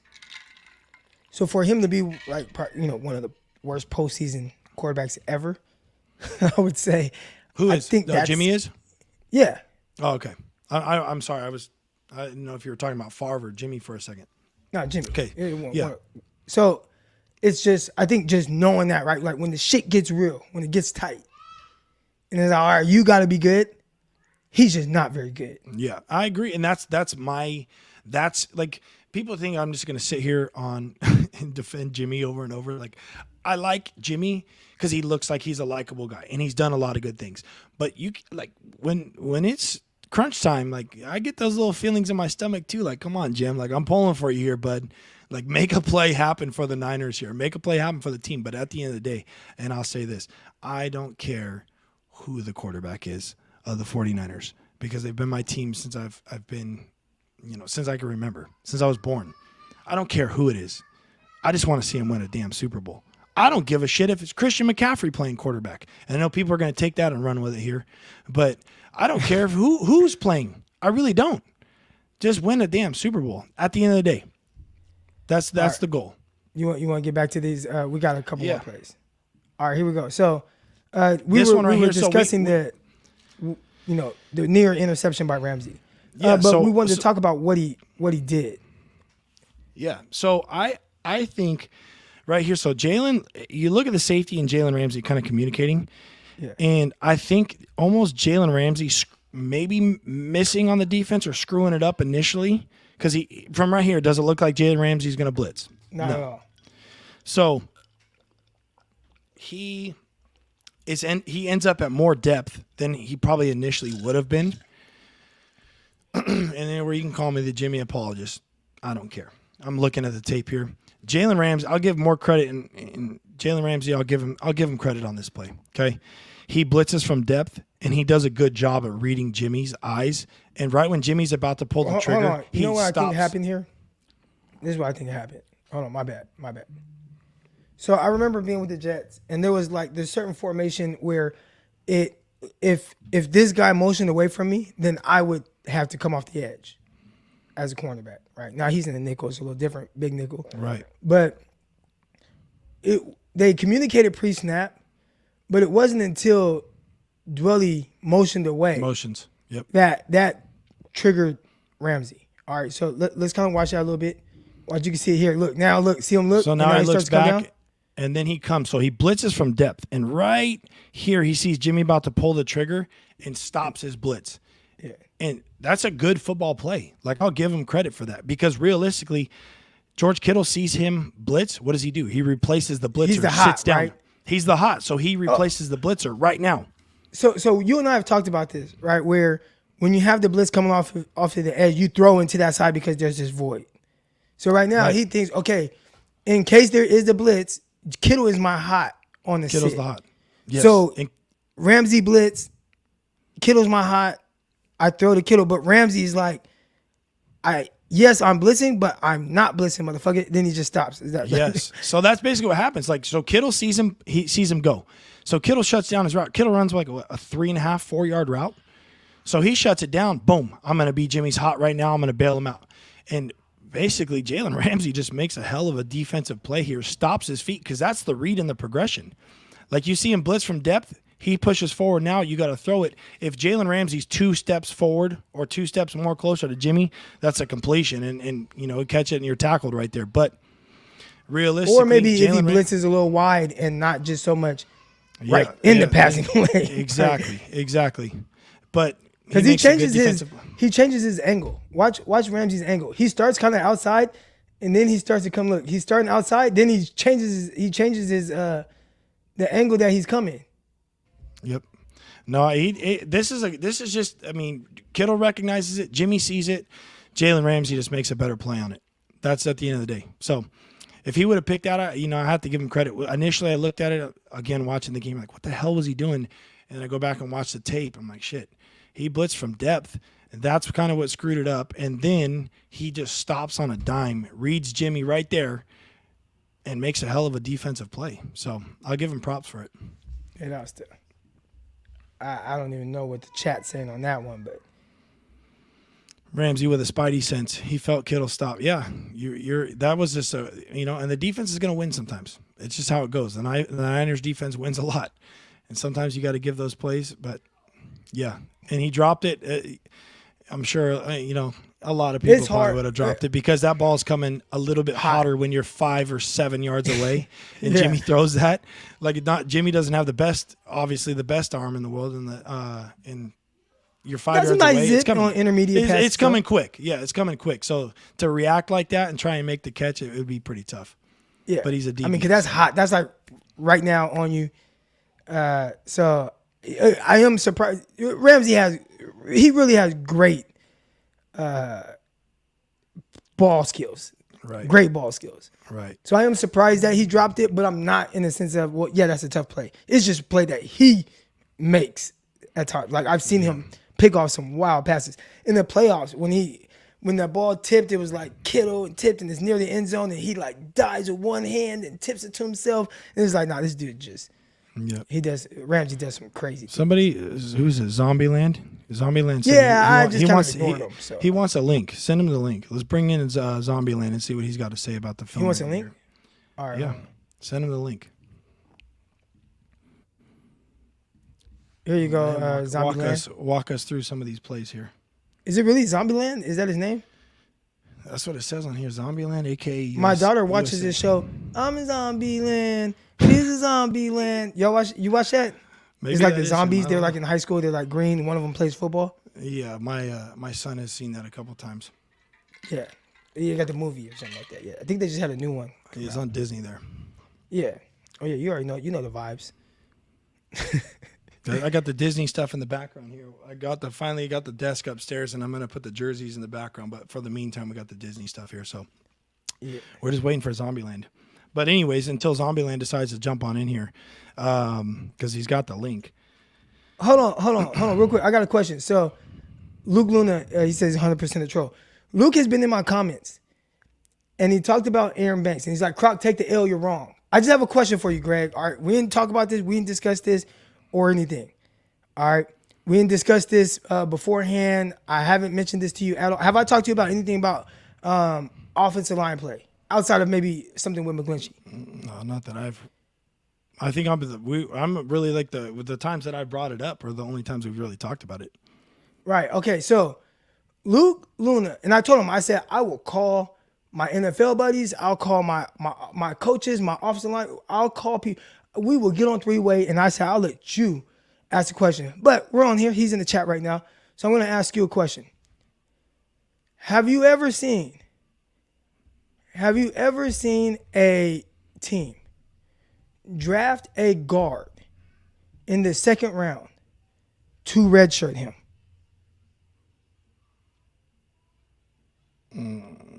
Not really. No. So guards, one, they don't get drafted high like that unless they're like right. I mean, when I say high, it's like you got your was it the kid from Notre Dame went to the Colts? I don't know. I'm a USC fan, so I forget about some of these Notre Dame guys. I want to say Zach Martin, not Zach Martin. That's on the Cowboys. The kid from the kid. I forget who it is. Nelson, Quentin Nelson.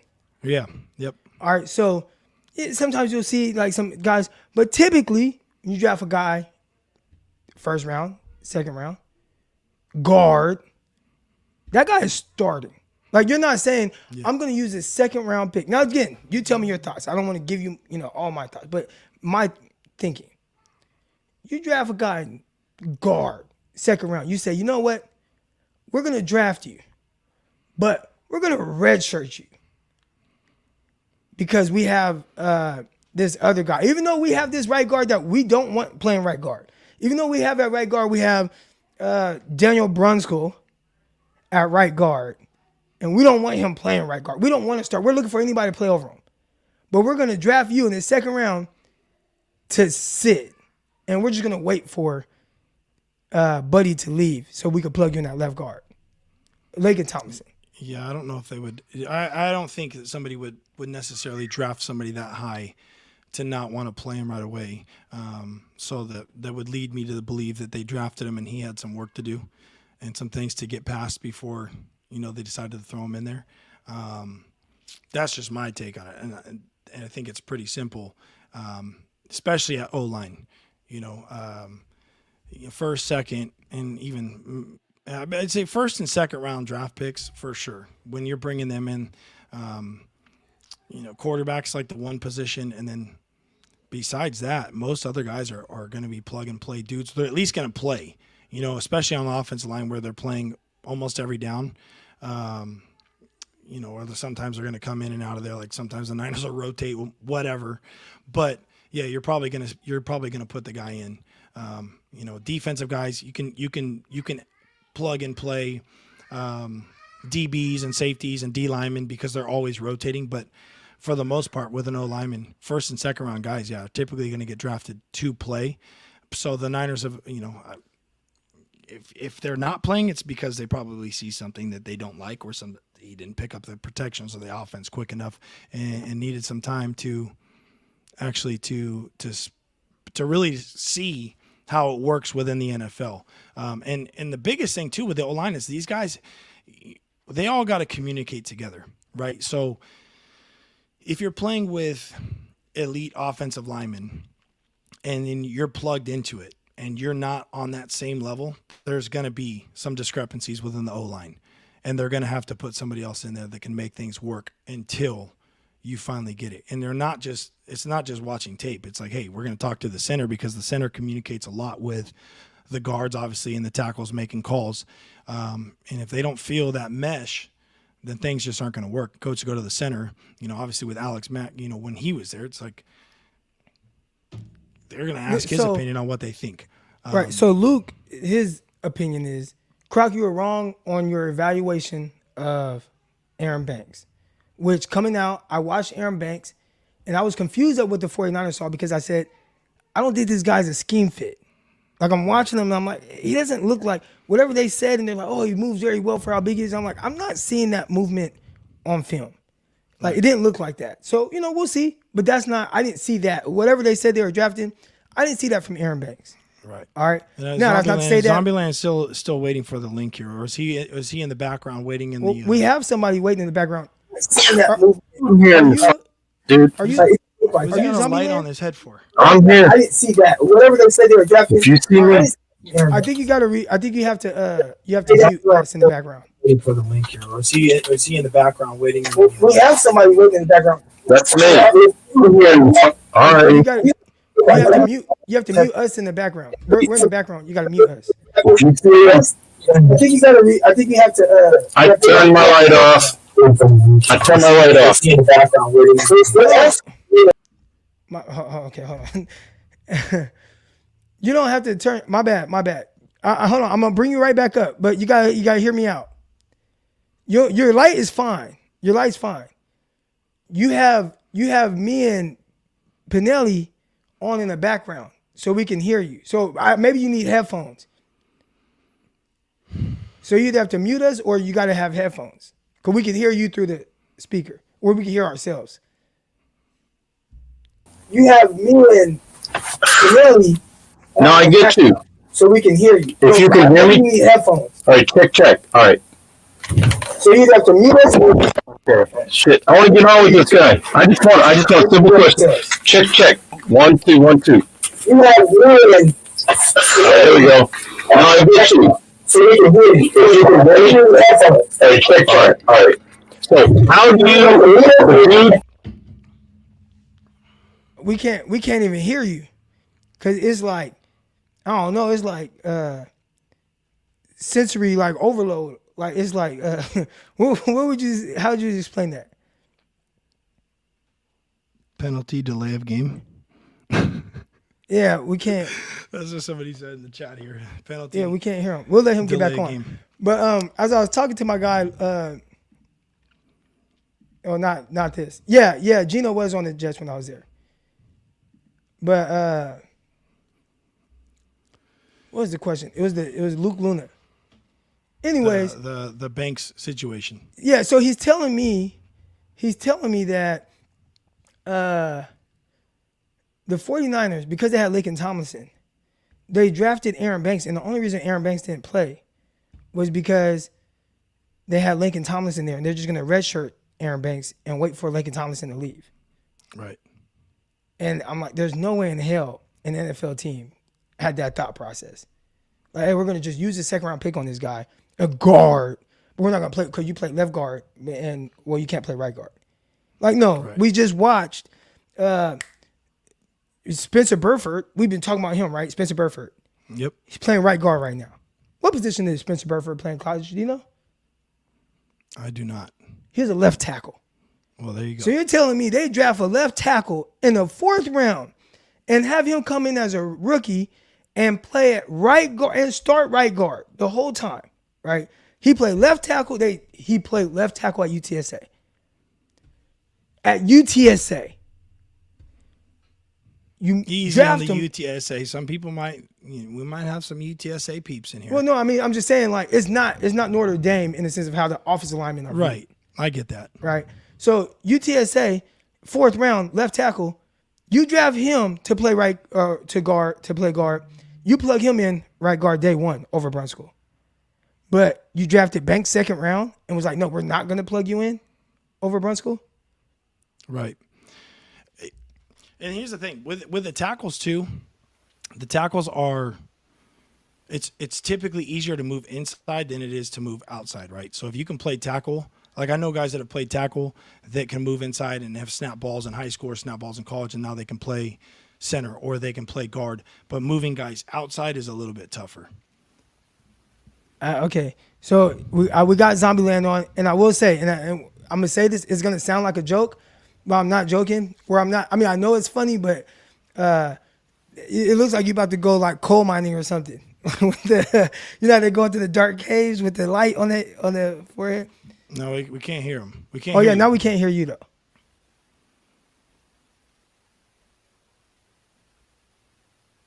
Oh boy. Yeah, we can't hear him now. Tell him go to settings. He's not Audio. muted. He's not muted. I could see. No, I could settings, see if he was audio, muted. and then the microphone. Settings, audio, and then the microphone, whatever you're talking into.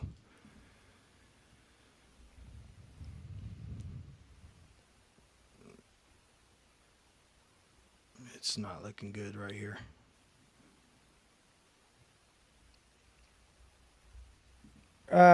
Croc, each person is different on how they learn, but also Brunskill was hurt all preseason. Come on, Croc. Spencer Burford was, because Brunskill did get hurt. He got hurt in the preseason, early in the preseason. Spencer Burford was already starting at right guard. Like, he was starting at right guard all through training camp. When wasn't even hurt yet. Brunskill wasn't even hurt yet. So I would typically give you that, but I mean, at the end of the day, yeah, guys learn different, whatever. I mean, at the end of the day, it was just Aaron Banks wasn't good enough as a rookie. And that's fine, because he's more than good enough now. Aaron Banks has been excellent now. He has been excellent. But the reason, like, if they knew that they were getting this version of Aaron Banks, they would have played him, like, they would have played him at right guard. They didn't feel like he was ready for that. All right, I could be wrong. I'll try to call some more people. All right, dude on the right is a. So we got names here. Hold on. I don't want to say it because I don't know if I'll get like banned or something. So that's his name, but we can't hear you.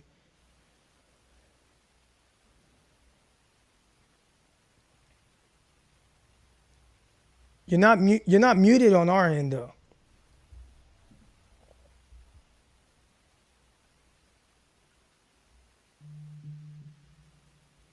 My guy said McGlinchey went to Notre Dame too, so not tear it on.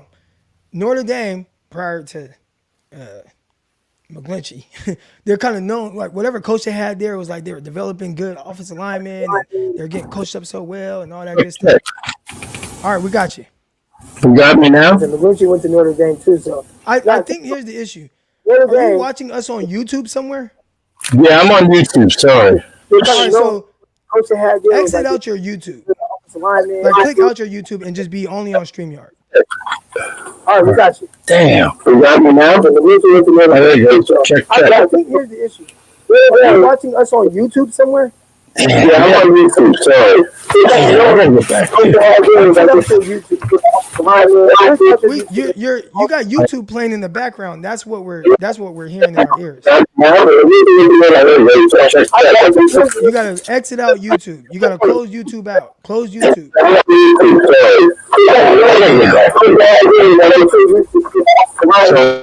I had to mute you real quick. You gotta exit out. You're on StreamYard, which is separate from YouTube. All right, but you're also watching us on YouTube. So you gotta exit out YouTube. Just close your whole YouTube. Only be on StreamYard.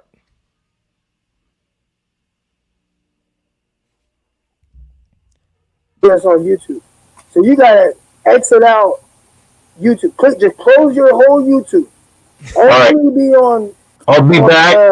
I'll try StreamYard. StreamYard. All right. I don't know. I'll try. This is real life. Yeah. I can't wait. This is gonna be good. I don't know. All right. Anyways, we didn't finish the film yet. Let's We get didn't to finish that. the film. Oops. What the heck? Hold on. No. There we go. All right, here we go. Yep. So this is the ball to Dwelly here on the sidelines. So talked about, well, first of all, it's scat protection here. So scat again, right? 5-man protection against 4 here. They go into a cover 3 look, right? So that wrap is Why is the cover 3 coming, safety? I mean, why is the third safety so high? I mean, so far outside the off hash. still. Yeah, and I don't know if this was like a read thing on one side and then he decides to bail out, but you see Rap playing obviously low. So Rap is playing down here as a cover 4 look and then kind of just sits a little bit deeper in like that buzz flat area, but he's a little bit deeper there. And then what happens, and we talked about this. Real quick, this is not 3, bro. This is not 3. Because look. Because he's pushing off. He's pushing off the hash. So I think what I really think, it looks like a cover 4 look, but by the backer here playing on the hash, he's not flying out to the flats. So that's what it looks like. It's cover 4 based off the safeties levels, but he's not buzzing or he's not flying out to the flats. So that's what was throwing me off. And then on the backside, obviously that safety's bailing off the hash to the left. And it doesn't look like a cover 2 look because the corner is really not sitting the flat, and you see the backer push out with Kittle there. So this is one of those little combo coverages it looks like that they're doing. But regardless, responsibilities down here. No, go ahead. Yeah, so just kind of what I'm thinking here is, and again, I don't know. I want to make sure I say that. You know what I'm saying? I do not know. First of all, having Ross Dwelly outside, that's interesting in itself. But a lot of times, these guys, the defenders, is like at a certain landmark where you got to carry something or you could pass something off. Right. And I would assume that if this is, maybe their landmark is 10 yards. Let's say that, right?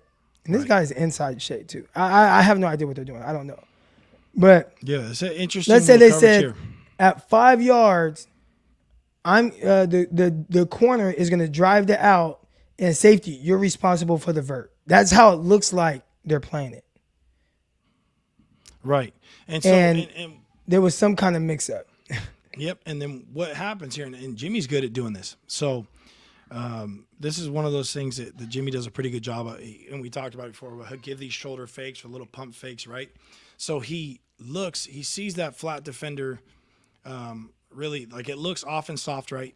Off and soft is great for this 5 yard out. It's like more like a bench concept. You got the M or the go route on the outside, and you got the out basically coming behind it. Okay. So what Jimmy does is he baits the corner baits the corner and the safety downhill, gives them this little pump shoulder check. And then what happens? They both bite downhill, and Dwelly goes flying right by him. So it's a good job by Jimmy here. Give him that little shoulder, and then see you later. Dwelly's right down the field. Good ball, good execution. The safety that's playing center field, has to try and recover, and the corner recovers. But this is it. Really good play, and I think it helps. Jimmy helps set it up by this little pump fake that he gives to the outside here. Right there, that little shoulder separation, that's all it takes. And he's drifting, right? So the pocket's kind of collapsing from the right side. He keeps drifting, buying himself time. And it's just good execution right here. It's a good big play that the Niners needed. I love it. Hopefully we can see more of this stuff because I know everybody else wants to see more of it. I think they said I think if that wasn't Dwelly, or excuse me, if that was if Juszczyk was playing, I'm gonna assume that was probably Juszczyk doing that, but I could be wrong. Maybe he's trying to get Dwelly more involved, but that's something. Seems like something that Juszczyk would probably do. I think they said that that was the first 30-yard throw from Jimmy outside the numbers that he's completed as a 49er. That can't be true, right? 30 That doesn't air seem yards. like it is, but hey, 30 there's air a yards. handful So, that I could maybe think of that have been downfield, like big plays that air yards like that. So I don't know. where it has to, like, the ball's traveling from the line of scrimmage to the catch, 30 yards in the air outside the numbers. There was the Deebo Samuel one against the Lions last year, week 1, but I guess that one was like,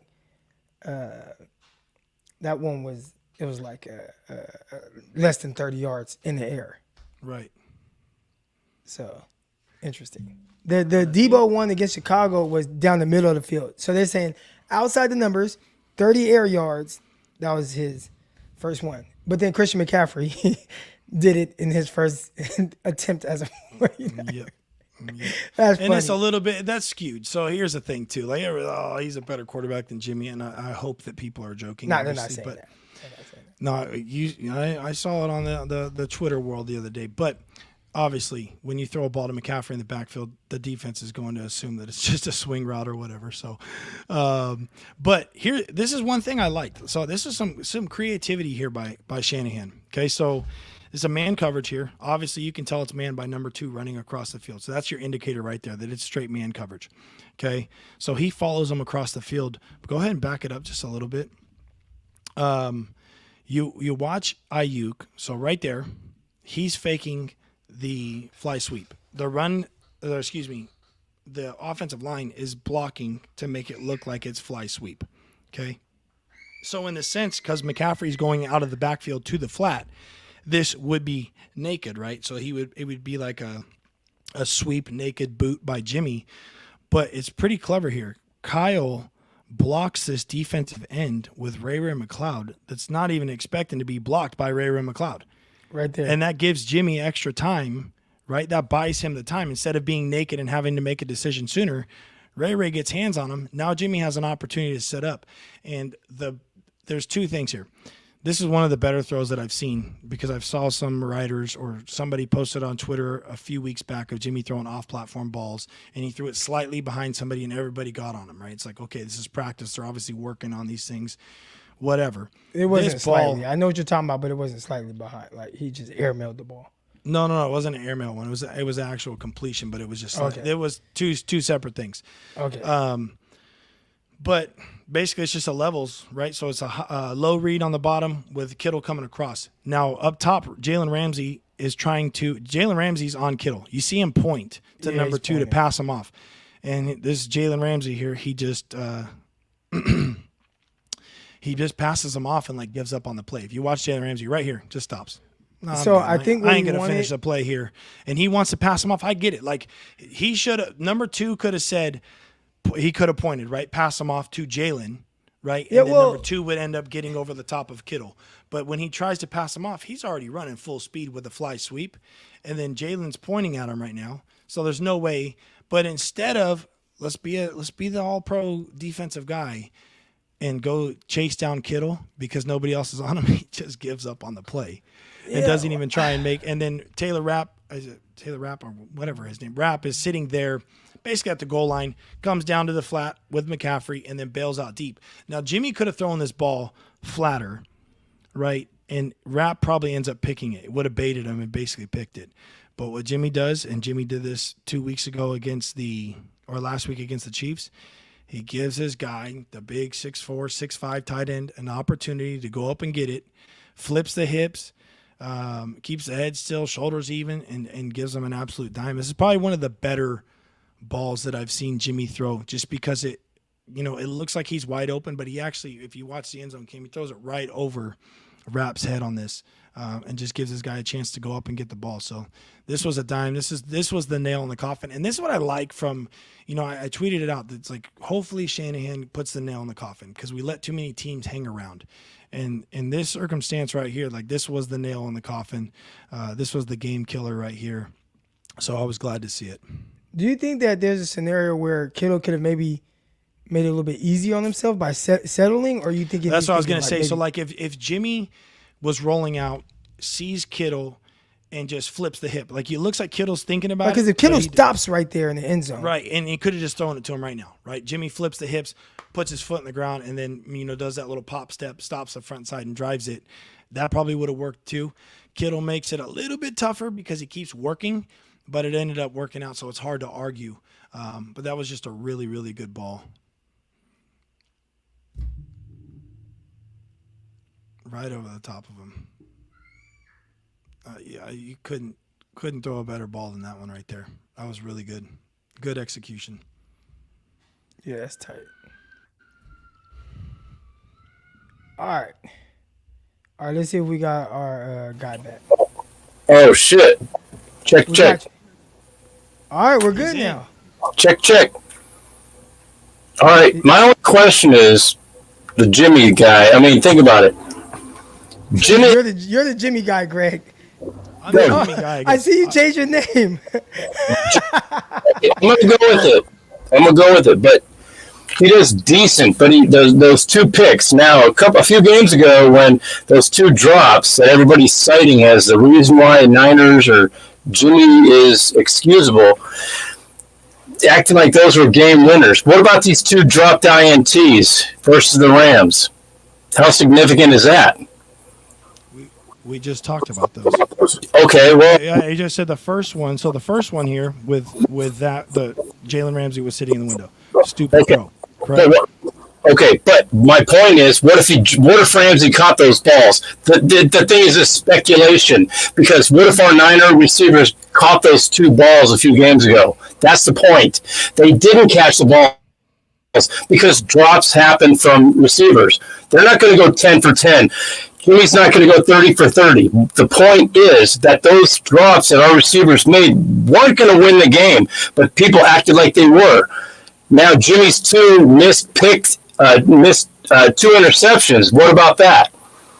Well, my question is how do you, since we're living on speculation here, how do you know that those dropped passes, one from Ray and the other one from Dwelly, wouldn't have put the Niners right back in the game anyways?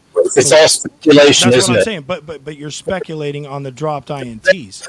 People defend Jimmy like it's something like they're getting paid off. Are you on the 49er payroll? I told people last week I wish I was. Are you invested?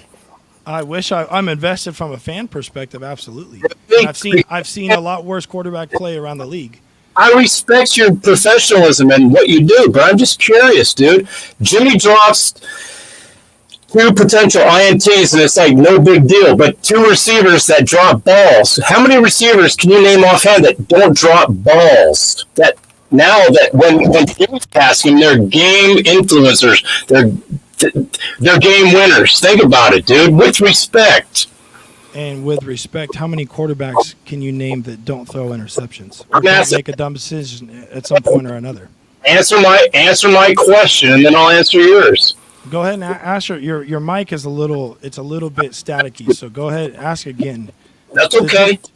Generalize the question. So Jimmy, because the whole entire world that you see on media, oh God, the receivers that dropped Jimmy's balls, that's why we lost. Okay, cool. Well, how about those two missed INTs that Jimmy tossed? Not important now? Not important, right? No. What if Ramsey caught two of those? I think they are important, but here's the thing. The reason why the Niners are losing games is poor execution on all fronts. It's not just Jimmy Garoppolo. I get that it starts with the quarterback. I get it. But when the defense is giving up 40 points, somebody put out a stat the other day that the coach of the Chiefs was 0-17, I think, when teams have scored. Andy Reid is 0-17 when teams have scored 40 points or more on them.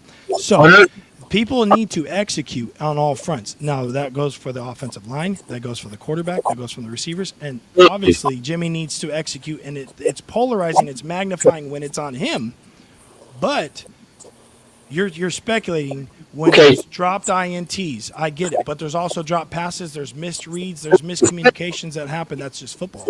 You just said it, that there's drop passes, but the big freaking narrative was, oh, Jimmy, the reason we lost is because of these couple dropped passes from Okay, so here's the issue right here.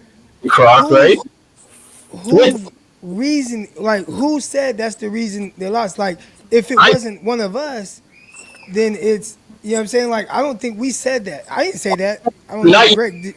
You guys, not you, not both you gentlemen, but what I'm saying Okay, is, so you're asking us to answer for other people when that wasn't our because logic. okay, you guys are benefit of the doubt, but if you go to most mediums, they're going to tell you that it's because of these couple drops that these receivers did, because and they keep, it's almost like they're keeping defending Jimmy. Jimmy had a good game. I applaud him. The problem is, but listen, you can't do that because we never said that. I never said it. I never said, man, they lost because they dropped these passes against Atlanta. Or, man, they lost. And Greg did come on here and say that. Now, Greg will say, hey, man, this could help, or, this could help, whatever, or, oh, man, this was bad by Jimmy, but, okay, dang, this happened. But you both are exempt. But my point is that I know, but you can't. So you can't come on here like, you know what I'm saying, get a little excited.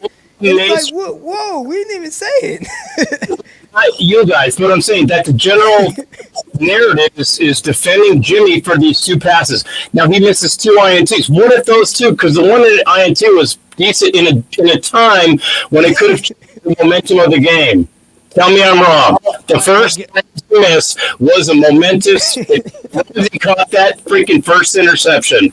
Where was that? Do you know what I'm trying to say? I want Jimmy to be the best he can be.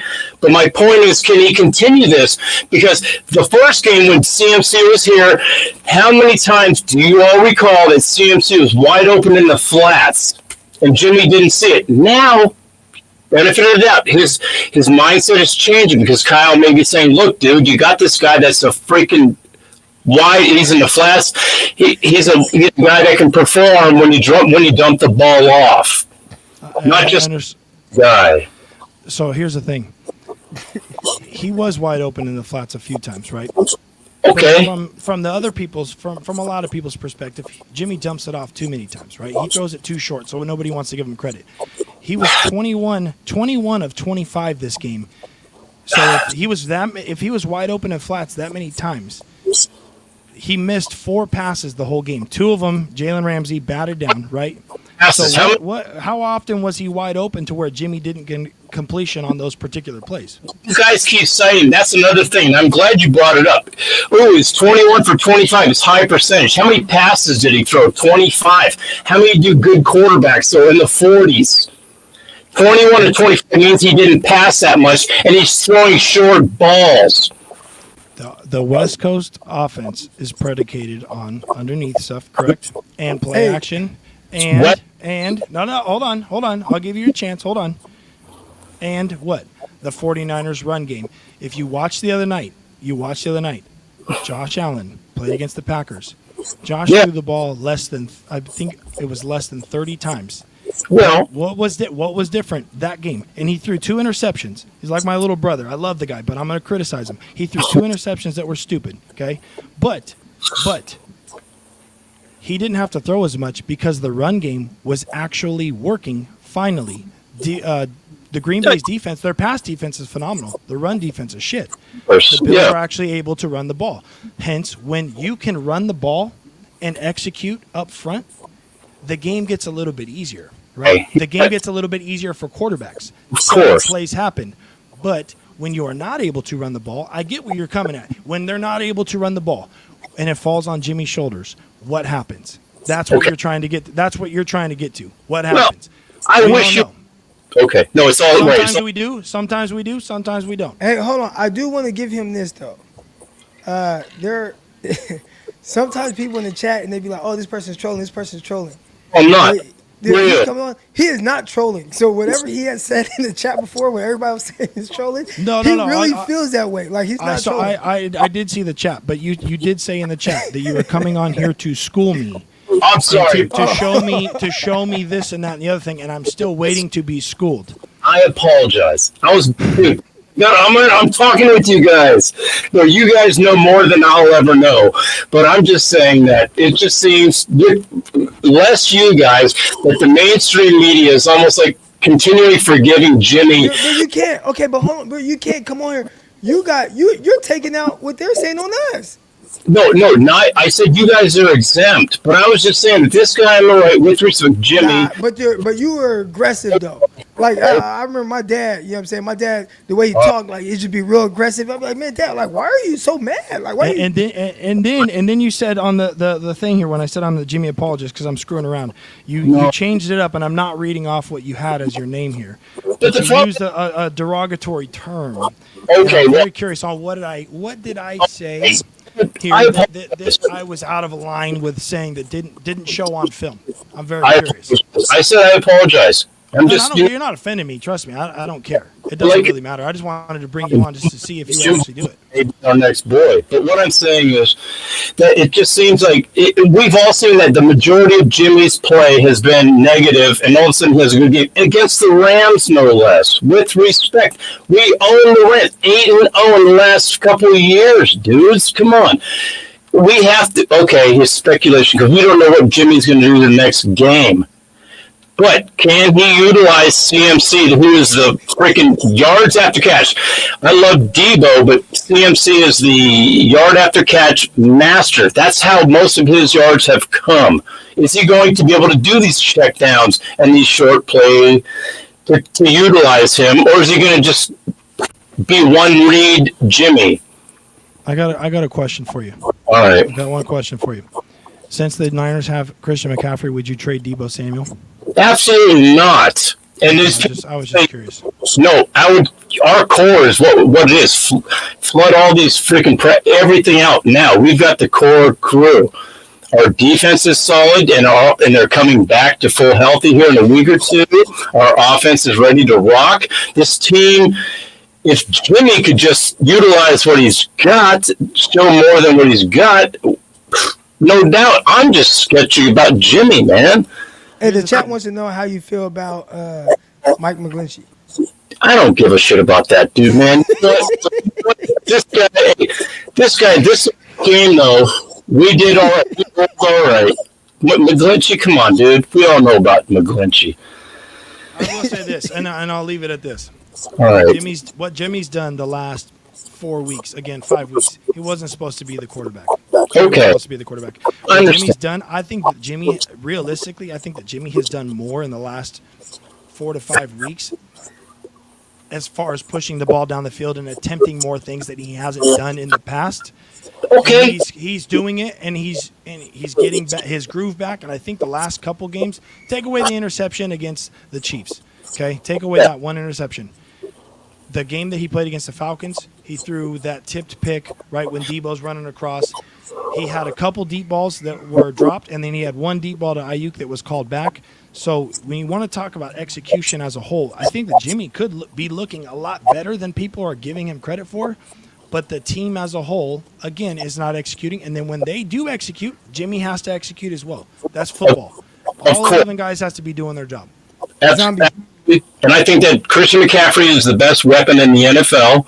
Pre-injury, he was the best offensive weapon, non-quarterback. And this is his stats said. I'm sorry. Somebody asked. They said, "Who is your dentist?" It's your mama. Oh man! Zombie's gonna get us all in trouble. I don't give a fuck. I mean, I'm just people just defending the stupid narrative. It's a narrative. It's like a narrative that pumped out all the freaking mainstream. They pump out the same narrative. It's almost the same fucking. Go watch the freaking highlight videos. They're all 12 minute, 34 seconds long, and they all react to it. They all do this. It's the same thing that's spewed out, man. I expected something completely different from you. I'll be honest, but we appreciate you coming on and taking the link. I definitely appreciate you coming on. There are a lot of people that people are feeling like are trolling. Okay. And clearly, you are not trolling. Like, this is how you truly feel. And people did not think that you would show your face. You showed your face in here. I appreciate that. I'm going to get you off now. But I definitely like, and this is not even being sarcastic. I appreciate you coming on. Oh, thanks, Croc. You're the best, man. I watch you all the time. All right, thank you. All right. All right, shout out to my guy Zombie. Zombieland.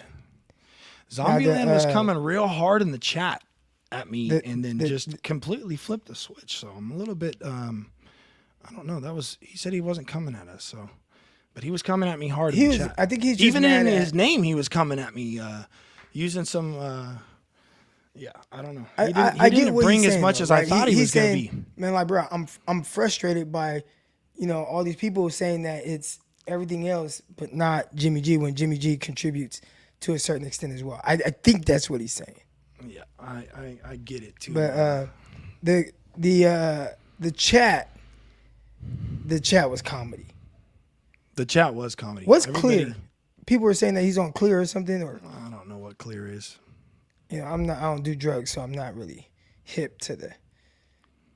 But whatever drugs, I think they were saying he does all of them. Drop the link so I can school the Jimmy apologist. All right, hold on. All right, last one. Let's give it to Jesse. You know what? Hey, Jesse, I'm keeping receipts on you. I screenshot. Jesse's coming on. I'm keeping the receipts for Jesse here. I put in the chat. I hopped in Jimmy's. I hopped in Jesse's post game show the other day, and I said I'm just here so I can apologize for Jimmy right after the game. Yeah. Oh. Yeah. But anyways, that was. You know what? A lot of people. I mean, they troll in the chat, and then they come up here or they don't come up. Right? They say all kind of stuff, and it was he was not trolling. He's back. He said, dude on the right is a Jimmy G apologist. Come on, folks. Oh, man. Oh, where's Jesse at? Come on, Jesse. I got a private session at 5 a.m., so. Oh, I love it. Well, I'm glad. Yeah, at least I'm glad that Zombie had the sack to get on, because a lot of people wouldn't do it. That's what I'm saying. There's been plenty of times a lot of people would not do it. So, Zombie, I'll give you some props for that. Yeah. Now they are trying to find out his dealer. Oh boy! Look at is Jesse backing out right now? Is he getting nervous? Nah, Jesse's not. But we got C White. C White, how you doing, just man? Good evening, Jesse. C White. I'm well. How y'all doing, man?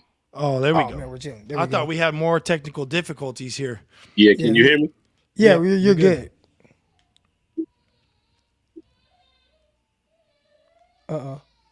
Maybe we. No.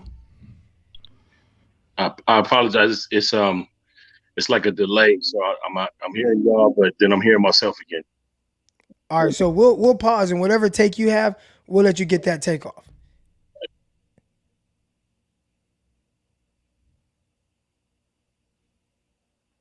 So yeah, I just wanted to say I understand. Like I've been a long time 49ers fan. Jimmy, the whole Jimmy talk is merited. I just wish that there was a little bit more balance.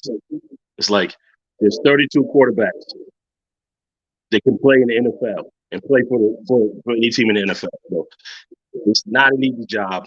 It's easy to pick them apart, but I'm just telling you that I feel like there's other quarterbacks out there that you wouldn't want on this team. I mean, and they may have talent. They may be more talented because they're arm talent. But you just don't want them in replacing Jimmy. So, we got to ride with who we have right now. It's like we're going into the bye. It's just time to start focusing on other things. We can complain about Jimmy all we want. Greg, you said it. You've been saying it. That's why I appreciate both of y'all. It's his backup quarterback. I mean, what you expect? Sometimes it's like the fans, even myself, it's like, what we gonna do? Come in and play better than Jimmy? I mean, what? I can't do it. So I respect what Jimmy's doing, but I like the fact that it's a team. The 49ers are playing as a team, man, and we're gonna win as a team this year. It's not gonna be because the quarterback is shining. Sometimes that can get you in a little trouble when you're playing. So that's all, man. I just wanted to say that, man. You can live and die on your quarterback too. I agree with you 1,000%. And I appreciate it. I think, you're not wrong. Obviously, 32 guys. He wasn't supposed to be one of those guys. for the 49ers, right? And so is there better quarterbacks out there in the NFL that could probably come in at some point and be better than Jimmy G? I absolutely agree with you, right? And I think that's why they drafted Trey Lance in hopes that they could get that to the next step or get the next level of what they really want out of a quarterback. But given the timing and the situation, Kyle obviously sees him every day, sees him at practice, sees him in the film room. He knows the offense. We talked about like the center stuff last week. People wanted to replace the center. It would be very hard at this point to go. Let's say that they traded for a quarterback today. It would be very hard for a quarterback to step in and understand what Kyle wants out of them within the next 2 to 3 weeks and play at a really high level with a full-blown playbook, right? When Jimmy came back, when Jimmy came to the 49ers had, what was it, 0? I don't even think they had a win at that rate. Maybe one win. They didn't get a win. They got a win shortly after he had been there. No, that's what I'm saying. So Jimmy gets there and they were like 0-8 when they traded for him. 0-7. They didn't have there was no pressure, right? There's no pressure at that rate. So Kyle could throw him out there and give him a little bit of the playbook, and whatever happened. You couldn't do that now, because if you did that now, you trade the guy away that has won a good amount of games for you, right? Who has been a leader or been a face of the team, and the starters on the bench. If you traded him away now, you're going to have to cut the playbook back. Kyle's ass is going to be for sure on the hot seat, right? And the offense is probably not going to function as near as a high level for the first 3 to 4 weeks. So you're gonna jeopardize probably 3 to 4 weeks of offense before somebody's going to step in and be fully capable to operate. So, I mentioned to Croc, there's a couple of different trades. I think that they could have went after. I mentioned the who was it, the quarterback for the backup for the Eagles. From the Jaguars. The hell's his name? Beathard? Beathard. Mullins? Wait, what? Isn't what's his name? Old mustache from the Jags. I forget his name. Hey, now. I mean, I know who you're talking about. We were just talking about him last week, but that was a guy I thought that was pretty capable. Gardner Minshew. Like, I think that Gardner Minshew is actually a pretty talented quarterback. If you look at what he did with the talent there in Jacksonville, I'm like, okay, this guy, he throws a pretty good deep ball. He's pretty efficient. If you look at his numbers, given his starts, they're not bad. Like, he's actually pretty good. But what are they going to have to? Were they just going to send Jimmy over there for him and leave him behind Jalen Hurts? Like, that's not going to work out. So there's not a ton of quarterbacks in the league, and the people are throwing out the PJ Walker thing, right? Like, PJ Walker, he's balling. Like, I love his story. Watching PJ Walker go from, playing in the, like, it was like the spring leagues or whatever it was. AAF, and then he gets into the NFL, and then like, he's stepping in. Like, they're probably not going back to Baker or Sam Darnold now. I get it. They might have money in him, but PJ Walker's doing his thing. And the Geno Smith thing, a lot of people have said, hey, we could have got Geno Smith. Well, it's easy to say after the fact, right? Geno Smith came in, and yes, is he talented? All these quarterbacks in the NFL, people got to take a step back. Like, if you're in the NFL, like, you're a part of elite level. You're an elite dude that can throw the football. Now, there's some guys that are obviously a lot better, but you've done enough to make it that far, okay? But Geno Smith comes and he starts balling in Seattle, and everybody's like, well, we could have had him. Well, he wasn't doing these things prior to being in Seattle. So it's all speculation at that point. But, hopefully that things do work out with Trey Lance. I mean, Can I just say one thing? Yeah, go for it. I apologize. I didn't mean to cut you off. No, you're good. Using the trail of thought, I apologize. But I already said one thing. Can I say another thing? I just wanted to say, I apologize. But no, I just wanted to say too, just as a person that's on the outside looking in, as a fan, right? I'm just a fan. But I think a lot of times it's just the way my eyes see it is that towards the end of the season, as you have more of your plays out there, people start to get, your this season tendencies. You start to see the transcendent quarterbacks start to show up. And so I guess that's where it's really time to, like, I feel like that's just when it's time to really start the Jimmy G complaints because not everybody we talk about Josh Allen. Man, not everybody is Josh Allen. Like he's playing. Sometimes he's playing within the scheme, but then sometimes he's like nobody's making that. Nobody's trucking people at the quarterback position. You know what I'm saying? So it's like you can't scheme that. And so I get that part, but that's what I mean when I say there are only 32 people on planet Earth that are starting quarterbacks. Maybe there's another person out there somewhere, but these NFL teams, man, they got people that are getting paid to find these guys, So I just feel like we'll see it. We'll see when it gets to playoff times. We'll see about 10 weeks from now, when you've been schemed up and now everybody knows what you're going to do. It's like, oh, Christian McCaffrey. Listen, one day they're going to figure out that's where you want to go with the ball, right? It's a matter of time. That's the way the NFL works. I mean, I imagine, just as a fan, that's the way it works.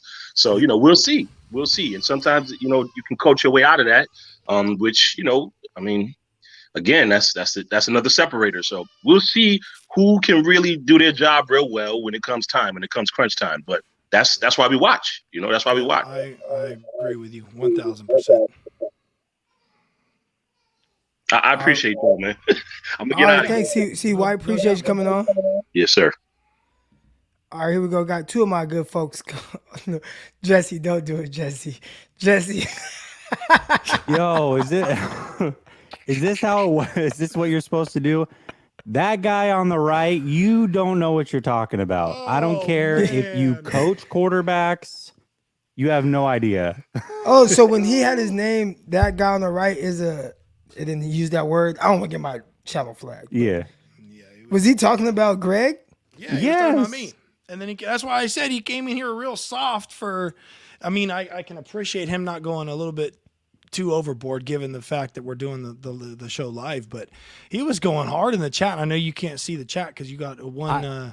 I was defending you. I was defending, but had I known you were keeping receipts on me, maybe I wouldn't have. No, I'm just saying I'm talking my crap. I saw was it Nate on Twitter the other day? Obviously, he was at Nate was at Disneyland or something like that, and then he was saying that Jimmy G was the worst quarterback in the NFC West, and I'm like, let's stretch it. Jimmy's playing better than Kyler Murray. That's what so I had that. Brett Butler and I had this conversation Sunday afternoon or Sunday evening, and Brett Butler is a Raiders fan. I told Brett's one of the corners that played with us at MJC, and he trains corners in the off season. He's done stuff with Ryan Clark the last couple off seasons, training cornerbacks. Very successful gym. Very successful gym. But he played football at Delta State in Mississippi, and then he's trained corners. He interned at LSU, and he's a Raider fan, right? And he tries to real talk quick. crap. Greg and I mean not Greg, Brett. So Brett and I was a corner on one side, he was a corner on the other when we were at Modesto Junior College. So we were both all conference, and we both went to Division II schools. Brett, I think it was because he was kind of shorter, like 5'9", 5'10", and he had like these little baby hands. If I saw his baby hands, I probably wouldn't want to give him a scholarship. Baby hands either. like this, they really do look like. I'm gonna send this clip to Brett. I'm gonna pull the clip and send it to him because I don't know Brett how got he throws a hands. football. But great football player, a smart dude, super smart.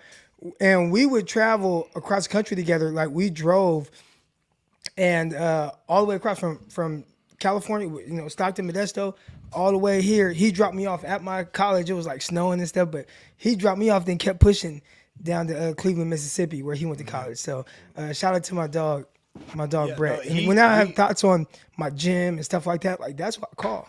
Yeah, Brett Call is Brett. very But successful. go ahead. So- I had to give Brett his flowers and kind of talk about his little baby hands. But No, we're gonna get him on here. I told Brett we'll have him on here because he's a lifelong, like, big time Raider fan, and he loves to talk crap on Twitter about. He was sitting in my house earlier this year, and he was saying that Lamar is better than Josh because Lamar has an MVP. And I argued from a quarterback perspective. I said he's not. I said that's fine. He's a better athlete, but I said from a quarterback perspective. But the other day, he was a big defender of Jimmy Garoppolo that surprised me. And he was like, Niner fans go way too hard on Jimmy. There's 15, 17 other teams in the NFL that would probably love to have themselves a Jimmy Garoppolo. And he obviously watches a lot of football, but I'm like, you know what? I can appreciate that because you don't hear it often. And it was funny coming from a Raiders fan where it's easy to throw shade from them, obviously. And I was like, you know what? I'm going to get you on the show so we can talk. And that would be a good episode. There would probably be a lot of crap talk towards me and how many times these guys think they picked me off at practice. But at the end of the day, we just think our offense made better corners. Jesse, you will tune in, and this is the conversation that will be happening. Think. Yeah, well, it is what it is. So, anyways, go for it. What do you got, Jesse? You know what time it was. No, nothing. I was defending you in the chat. Zombieland was cracking me up. I had to do the light thing. I actually was joking when I said drop the link and I'll school this guy, but then you invited me on, so I had to take the invite. But Jesse, real I got talk, a question. Hold Who's on. better, Kyler Murray? Go ahead. All I was gonna say was real quick. Greg's a cool ass dude for real. We joke obviously, but he's super cool dude. One of the more down to earth people that you can talk to. He knows his shit obviously. So I love you, Greg. I appreciate that, man. No, You're my frenemy. Yeah. and no, it's and the cool thing I will say is I popped in your thing yet and I said I'm here. I told Crocker yesterday, I called him and Crocker was in LA, he was dealing with the flights and then he was doing his stuff with Peacock and I was like, dude, you're lucky that you were at the game with a bunch of people because I was gonna call Crocker and just start going off on the phone. Don't ever disrespect Jimmy again. Tell all these people to kiss my ass and blah, blah, blah, blah, blah. But just joking around. But I do that from time to time with Crocker. Like a couple weeks back where I said, can't win with them. Can't do this. Quoting Mike Singletary right after they lost one of the games. So, but no, I think that it was cool. And I'll give you a shout out because I think it was cool the other day where you did your stream right after the game and all the money was being donated to St. Jude's, right? So I made sure I popped in there and donated on that link. So that was cool that you did that. So thank you, man. I appreciate that. Yeah, absolutely. So what's your thoughts? Yeah, go ahead. You got a question? Who's better, Jimmy Garoppolo or Kyler Murray? Kyler Murray. It's like if we were to switch, who's playing better right now? I think you can make the argument for Jimmy Garoppolo. That's fair. But if you were just to switch situations, give Kyler Murray one of the most inept coaches in the NFL right now and put Kyler Murray over here with all this talent. Come on, man. Kyler, I'm not gonna lie. There's things physically that Jimmy just will never be able to do that Kyler can do. I'm sorry. We could say that more talented, there is no question, right? Kyler Murray. But when I watch Kyler Murray, I don't think he plays good football. And this is like I've gathered enough kind of information on him, right? Like I wouldn't have said this a year ago or 2 years ago or whatever, right? Like I wouldn't have said that. I'm like, man, what? Kyler Murray, top 10 quarterback, top 8, like one of the most talented quarterbacks in this league. Like he's only gonna get better. But now we're to the point where like when they paid him that money, I'm like, how the hell do you pay this quarterback? Like I can't even trust this guy. Then every time and you see the stats and it's a joke, but it's not a joke. But it's like every time there's the Call of Duty tournament thing, they lose. And I think it's a real thing. Like people see him logged in, like he's really playing. Like any quarterback where you have to put an incentive of, hey, you got to study 4 hours. 4 hours a week. You have to study 4 hours a week. You would think it would be like 4 hours a day for a starting NFL quarterback. I don't want him near my team. Yeah, I hear you there. I think, and here's the thing too, Kyler, and I've talked about this. And we talked about this, I think, in the messages the other day, but he's got DeAndre Hopkins, right? I would love to see what the Niners or what Shanahan could do with a DeAndre Hopkins because we saw what he did with Julio Jones. And I think Julio Jones played his best football, obviously, there with Shanahan. So, like, I'm curious if you could give Jimmy a bailout guy like a Hopkins or a Julio that can go up and save his ass when he needs to get rid of it or throw these back shoulder balls. And we talked about that where the Niners have a lot of talent, right? But they have a lot of similar talent. And Brett made mention of that too. He said, you guys have Debo, you guys have Ayuk, you have Ray, now CMC, and Gray, right? So we drafted Gray. Those 4 receivers are somewhat cut from the same cloth. I mean, to an extent, right? Debo does a little bit, a little bit different things, but the other 3 are very, very similar. And then we're missing the big piece to the puzzle, I think, which would be the big wide receiver or your bailout guy. Because we got the tight end, we got the slot receivers, we got the running backs. Where's the big time 6'4" wide receiver that can go up and catch a 50-50 ball? You know, that's not really a 50-50 ball when you're throwing it to them. You know what I would like to see? And maybe this is more so for Trey Lance than Jimmy Garoppolo. But I loved what the Carolina Panthers did around Cam Newton. Whereas, like, you know what? Maybe you're not the pinpoint accuracy type guy. So I'm going to get you 2 6'5" guys. Then I'm going to get you somebody that's just hella fast. And you just throw the ball as far as you can. And he went and got Ted again, right? Like, so he got Kelvin Benjamin. And before Kevin Benjamin got, like, all fat and stuff, like, he was actually a good before he turned to a tight end. He went for 1,000 yards as a rookie. Right. All right. And then they got Devin Funchess. It's like, well, you're not throwing the ball catch rate is crazy. And then they went and got Ted Ginn, who's like one of the fastest players on the field. And I would love to see the 49ers do something like that for Trey Lance, because now you don't have to be Aaron Rodgers accurate. Can you just throw the ball in the vicinity of these guys? Right. And they're just gonna, come down with those big boy passes and then just throw it as far as you can. Danny Gray hopefully starts outrunning guys on post. I think that would be like the ideal kind of setup for the 49ers. Yeah, so think about the 49ers offense for him. And the 49ers offense doesn't call for a ton of one-on-one. You just got to destroy this guy, right? Like a lot of it is we're going to, run guys through some zones, play action. You go deep, you come on the crosser, timing, boom, ball out, hit them, right? Now, think about having to throw that timing pass, but you know what? I don't have to be hella accurate. I just have to throw it into the area of this 6'5" guy.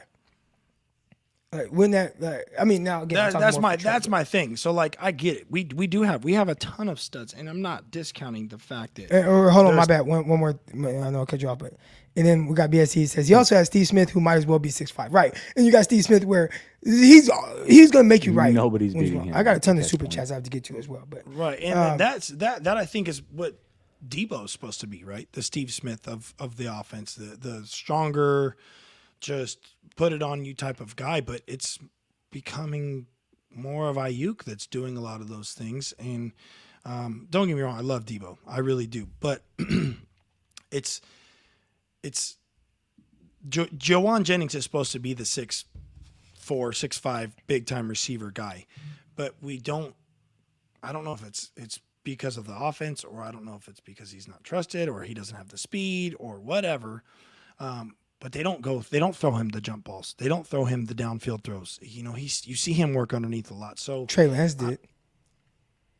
Right. Trey Lance did, but this is Jimmy's offense again, right? This is not Trey's offense. So he's had to make some changes to the offense, obviously. But that's something that, we talked about with Terrell Owens. We talked about it with Brandon Lloyd. Those guys that would be able to go big body people or make these spec catches. Anquan Bolden.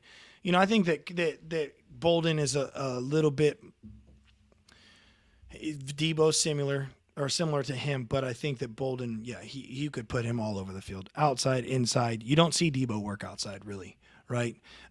You see him working between the hashes or catching a 5-yard slant and then taking it upfield, which I think is where his game is at. The yak game for him is crazy. But Ayuk is playing, from what we heard last year about Ayuk and I don't know if you say immaturity or the problems that he had, to where he is now. I mean, Ayuk is playing incredible. And it's fun to watch. And his routes are it seems like each and every single week, his routes are getting more and more nasty. Like he's getting good. And people are, the other thing is with McCaffrey now, you're going to get a lot of mismatches because you got Kittle, which you can't really put a ton of linebackers on Kittle. You're obviously not putting linebackers on the slots. And now McCaffrey's in there, and you see what the Rams did. They put in the dime package, right? Because McCaffrey can do so much. So now you're going to get people out of their base personnel. You get 5 big bodies, and you got 6 DBs on the field. This bye week should hopefully create a ton of new things, a ton of new opportunities for Shanahan and the offense, because they're going to have people in all sorts just trying to figure out how to position and stop and what personnel they're going to use against this loaded offense, right? that doesn't necessarily even have to press the ball deep down the field because they have everything underneath with their athletes that can do a ton of different things. What was I going to say? I got some super chats. I'll start kind of posting them, and any of you guys have a take, we get the take off, and then, no pun intended, RIP takeoff. Jimmy reads the field better than Kyler from the pocket. Kyler is good off script player. Kyler plays Call of Duty, and Jimmy plays with porn stars. Do you think that Call of Duty thing is a real thing, huh? No, I know people are really into Call of Duty. I played it a ton in college. Yes. And you play it every week. So here's the thing. You play it every you week. play every week with Josh Allen.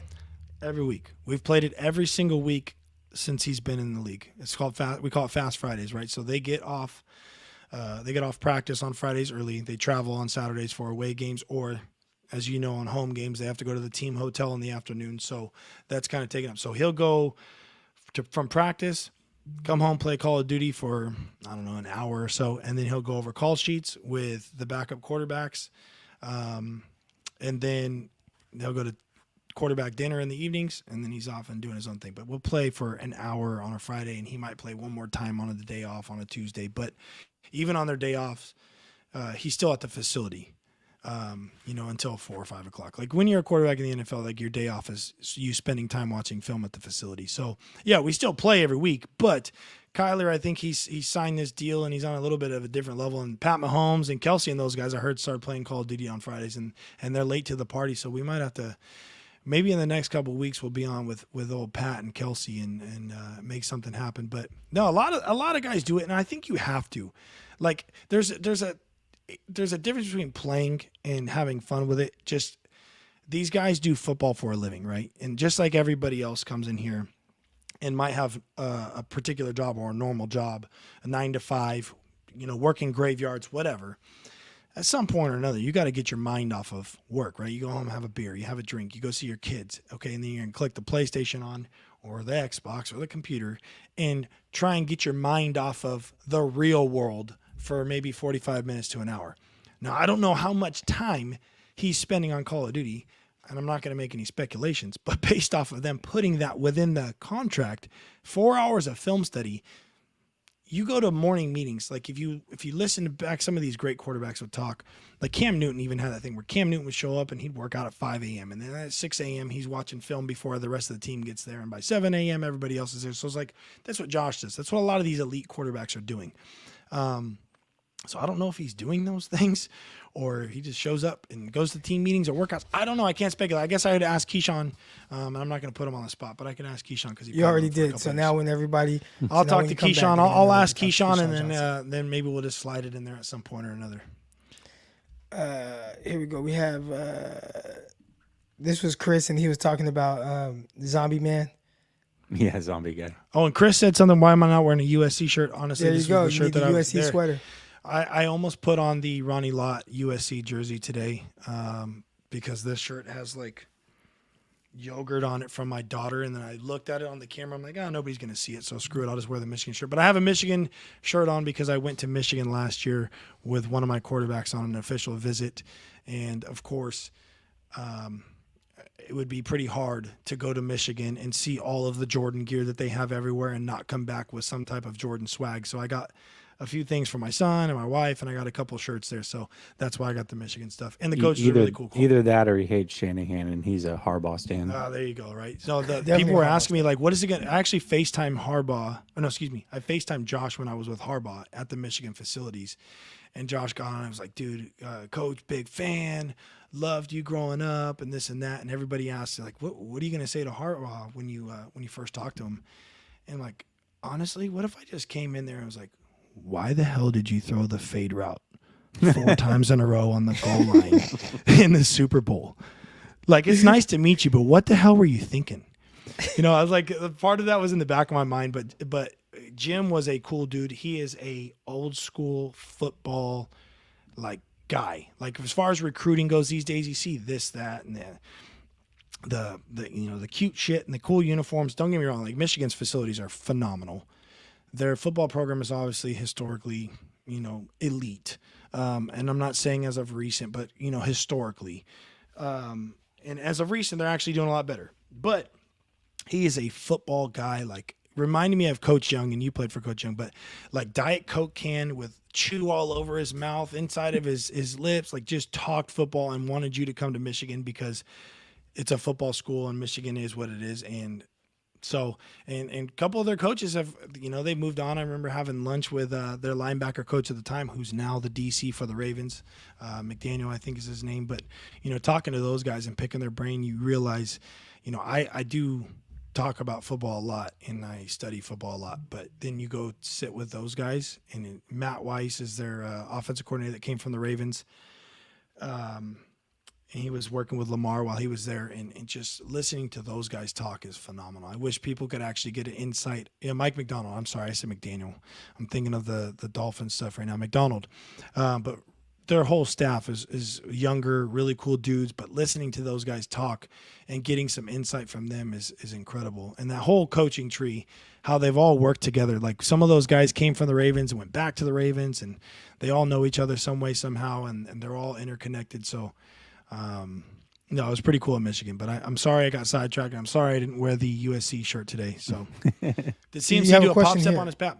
Yeah, dude, I was watching that earlier. I was like, you know what? I'm just going to put this play on. I'm going to put CMC's. I didn't put enough of his plays on there, but again, I didn't want to go too long, and here we are 2 hours and 30 minutes down the road. But Right. yeah, he did. He got a little pressure from the side, or he got a little pressure, so he kind of leaned left and did a little pop step and got his hips and shoulders back down square towards Ayuk and dropped in a dime, man. That was perfect. I thought when I watched it and I went back and looked at the tape, like Ayuk starts to like look outside towards the sideline and almost stops, like he's waiting. I don't know why he looked outside, and he stops, and then he starts to get on it again and then looks over his other shoulder. So I was like, that would have been terrible if he's looking outside like And just Christian falls. wasn't going to get him the ball, and then he looks back inside and the ball just sails over his head because he like throttled down the route instead of running. But no, that was a good play. I saw somebody said something about one of the tight ends coaches saw Christian throw the ball like 53 yards on tape or something like that, and showed Kyle, and Kyle put that play in this week. I saw something That's like that it? on Twitter.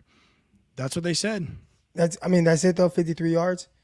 Because you get me out 53. there. Oh, what you got, Croc? I've seen it live, but what do you really got? Over 50 easily. Okay. Now here's another question.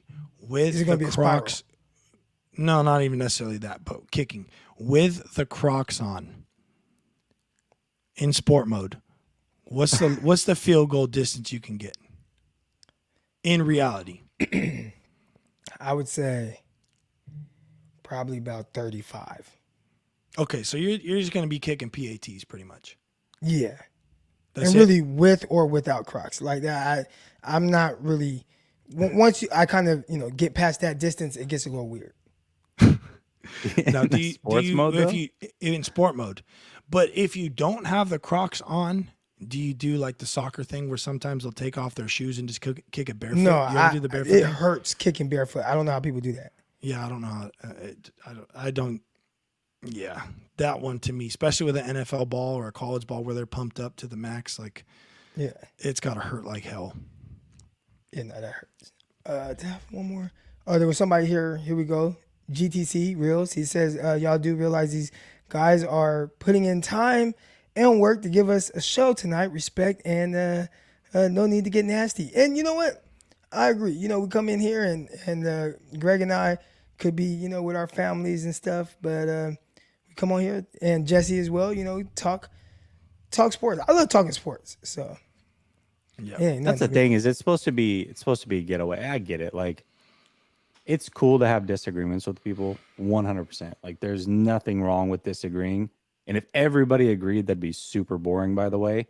So I love a little bit of discourse, a little bit of disagreement. I like being able to talk it out. But then there's like, you start with like the clown emojis, or this and you're an idiot. It's like, nah, dude, I don't got time What's your for all least that. favorite part about podcasting? What's my least favorite part? I mean, honestly, the podcasting itself is fine. It's the promotion of it all. If I could just not do Twitter, I think I would love everything about it. But you have to have that. You have to be out there and put yourself out there in other avenues to get eyes on whatever you're doing. So you can't just go silo, go YouTube, never talk or interact with anybody. I would just say like the promotion side and the Twitter side, and actually like talking to, I mean, let's be honest, like a big chunk of the world is full of a bunch of idiots. So actually interacting with these people on a regular basis, is like, dude, I'm sorry. No, I mean, Twitter's not Twitter's not a real place. So once you kind of really look at it like that, it's cool. Now again, I've been in full troll mode for a while now. Like that's where I'm at. I'm like, listen, if I'm gonna get trolled, like I'm just gonna beat everybody to the punch. Here's what helps me a lot with this, because I get frustrated with podcasting and stuff like that, but it's like, why people like don't twist my words or don't twist what I say, or they'll take like this one part or something but not the whole thing and then twist it as if I meant this totally different topic. All right, that's the part that frustrates me, because then I feel the need to explain, and then it's like, why am I explaining myself anyway? So that's probably frustrating. But what really puts things in perspective is when I go to these games and the love everybody shows me. So then it's like, once I started seeing that, I'm like, okay, I don't care what. Dude, I go up. First of all, I'm sitting up there with God, right? I'm sitting way up in the stands. And I went to use the bathroom real quick. I ran back and I got like, I don't know, confused with what part I came through. So I'm looking like, where's my wife? Like, you know what I'm saying? I'm looking for my wife and my friends. And somebody says, hey, there's Crock. And then other people are like, oh, that's Crock. What's up, Crock? And, like that part is like cool. And then people are coming up to me. I'm walking through the stadium and, I got my wife with me and stuff. And somebody's like, oh, Crock, man, huge fan. Can I get a picture with you? Now I'm walking by the casino, same thing. And that was when my wife was like, wow, these people, they really like you. And I'm like, yeah, I got to stop letting like the few weird people, change my perspective of everything and kind of enjoy it a little bit more. So. That's the way it works though, right? Like you think about business. If you're reading through business reviews, you can go through 10 good ones, but once you get to that bad one, it's like, boom, that's the one I'm locked in on. I'm trying. Is this business that I'm about to go to a bad business based off of this one review? I just read 10 good ones, but I'm locked in on this bad one. Yeah. I think it's the same thing for this. Like 99% of it is love, but that 1%, if you let it, certainly can eat at you for sure. Right. Like this YouTube video probably got the most dislikes of any video in a really long time.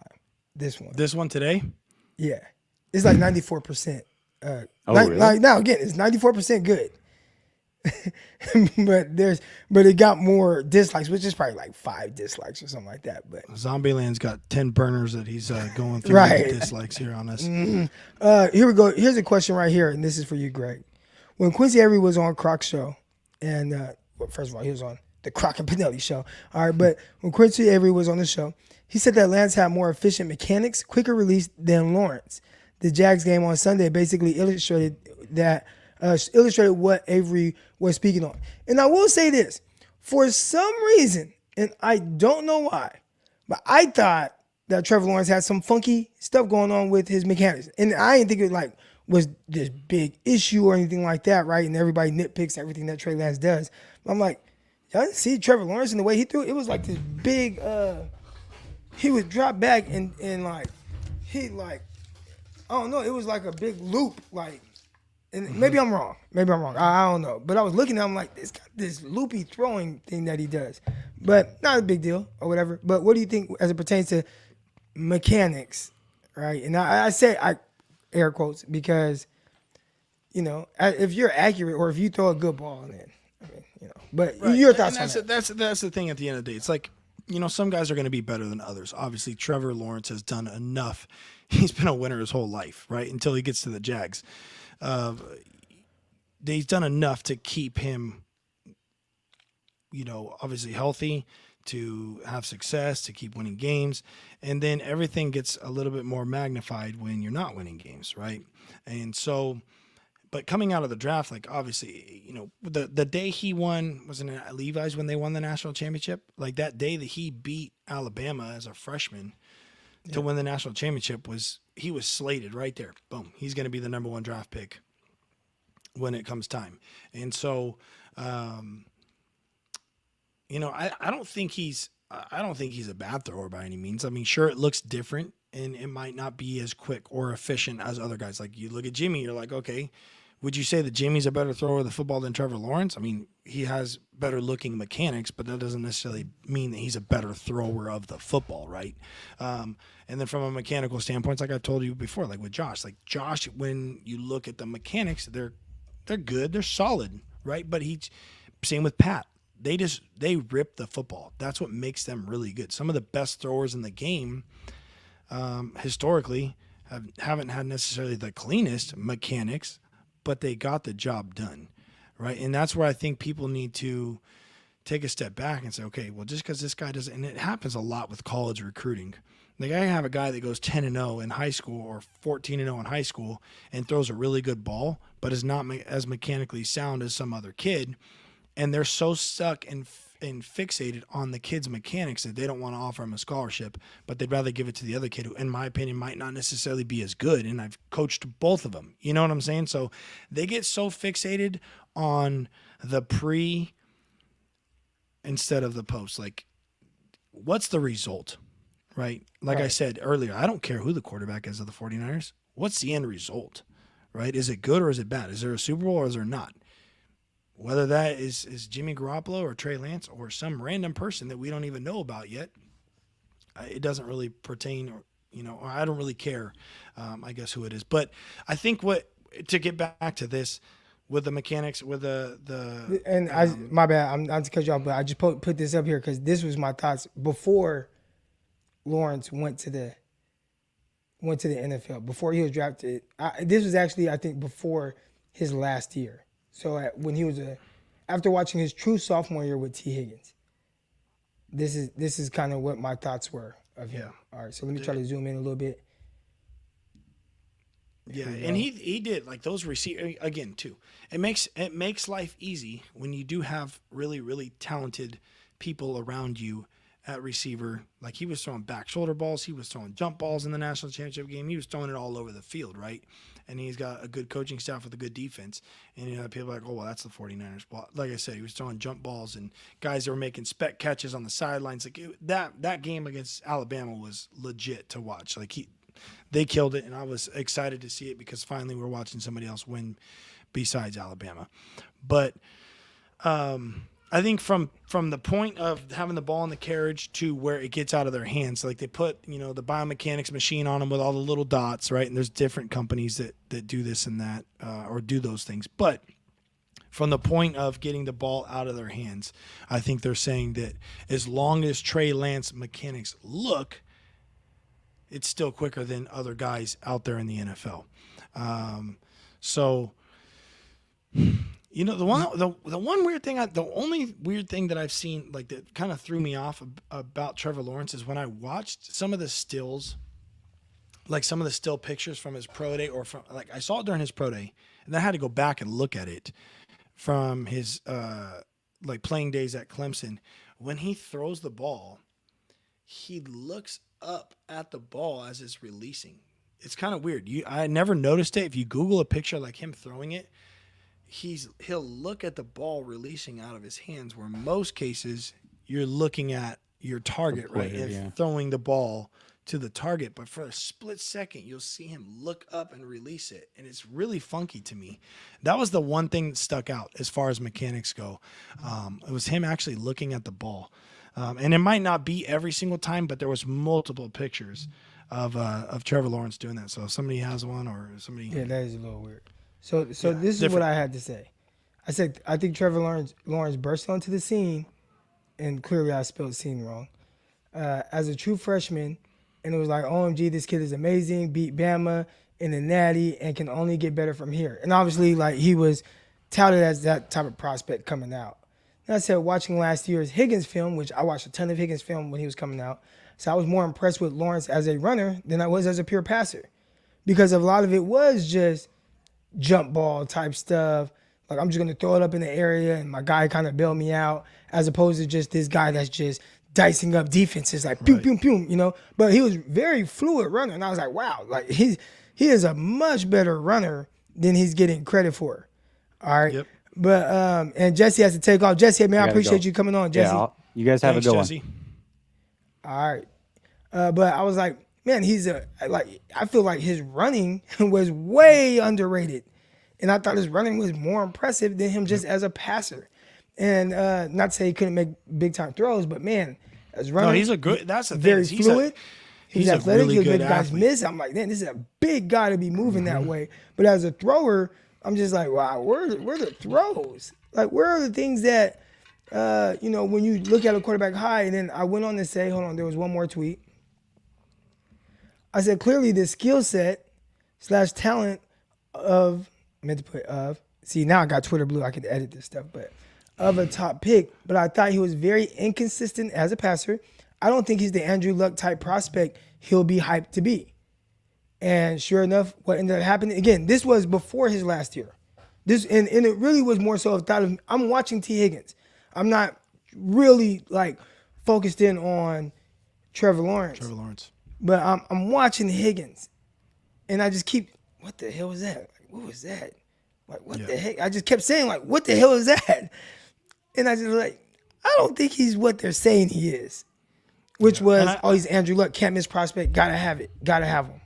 I think it's because of his winning pedigree his whole life. That was very similar to Justin Fields, right? Like those guys didn't lose games from high school to college and all the way through, and then obviously changes. So it's like, okay, are these guys a product of the people around them? They obviously do a ton of things, and I'm not taking anything away from those guys. Excuse me, but I think Trevor Lawrence's first 2 years were better than his on film were better than his junior season. So everybody's going to have an opinion on it, but well, if you thought that his first 2 years was better than his senior season, and I wasn't impressed with him as a passer from his sophomore season. We're not talking about Andrew Luck prospect. No. Andrew Luck was dialed coming out of college. I mean, he was dialed. Got a question for you here, Greg. If I had a chance to work with Trey, would be some of the things I'd fix. And I think we talked about this too. Excuse me, just a little bit. Was Trey Lance's his front step, basically, right? So like the front step, trying to speed up the arm on the backside, so his right arm and his hip, and trying to get those to fire a little bit quicker. But you can do those things because he is a little bit different with Trey. So he'll have the ball in the carriage and he'll bring it up. And as he brings it up, it's part of like a timing mechanism for him. So he'll bring it up and step as he comes back down and then gets really long here. And then the hip has to fire and the backside as a whole has to fire. So realistically, as you separate, your front arm, we call it equal opposites here, right? So the front arm and the back are doing the exact same roughly. And then the front step is tied into it as you separate, is working on maybe separating the hands just a touch later and getting the front foot down quicker to speed up the arm on the backside. So if you get the front foot down and you guys are all, if you're in a position where you put your front foot down, you have to be quick on the backside for some sort of torque to happen. So it would be working on, maybe trying to eliminate a lot of this where it's up and then down within the carriage and getting really long, but getting the front step down and then trying to speed up the arm on the backside. I'm trying to see if I can pull up some Trey Lance real quick, and this will be the last thing we go over. But let's look at, we got Lance here. Hold on, guys. Oh, Debo fumbled. Oh my goodness. This was like a monsoon. Oh, Trey Lance, I miss you. Pause.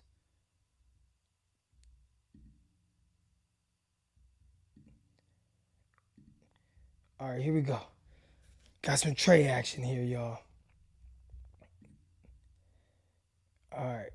Hold on. So I got to remove this.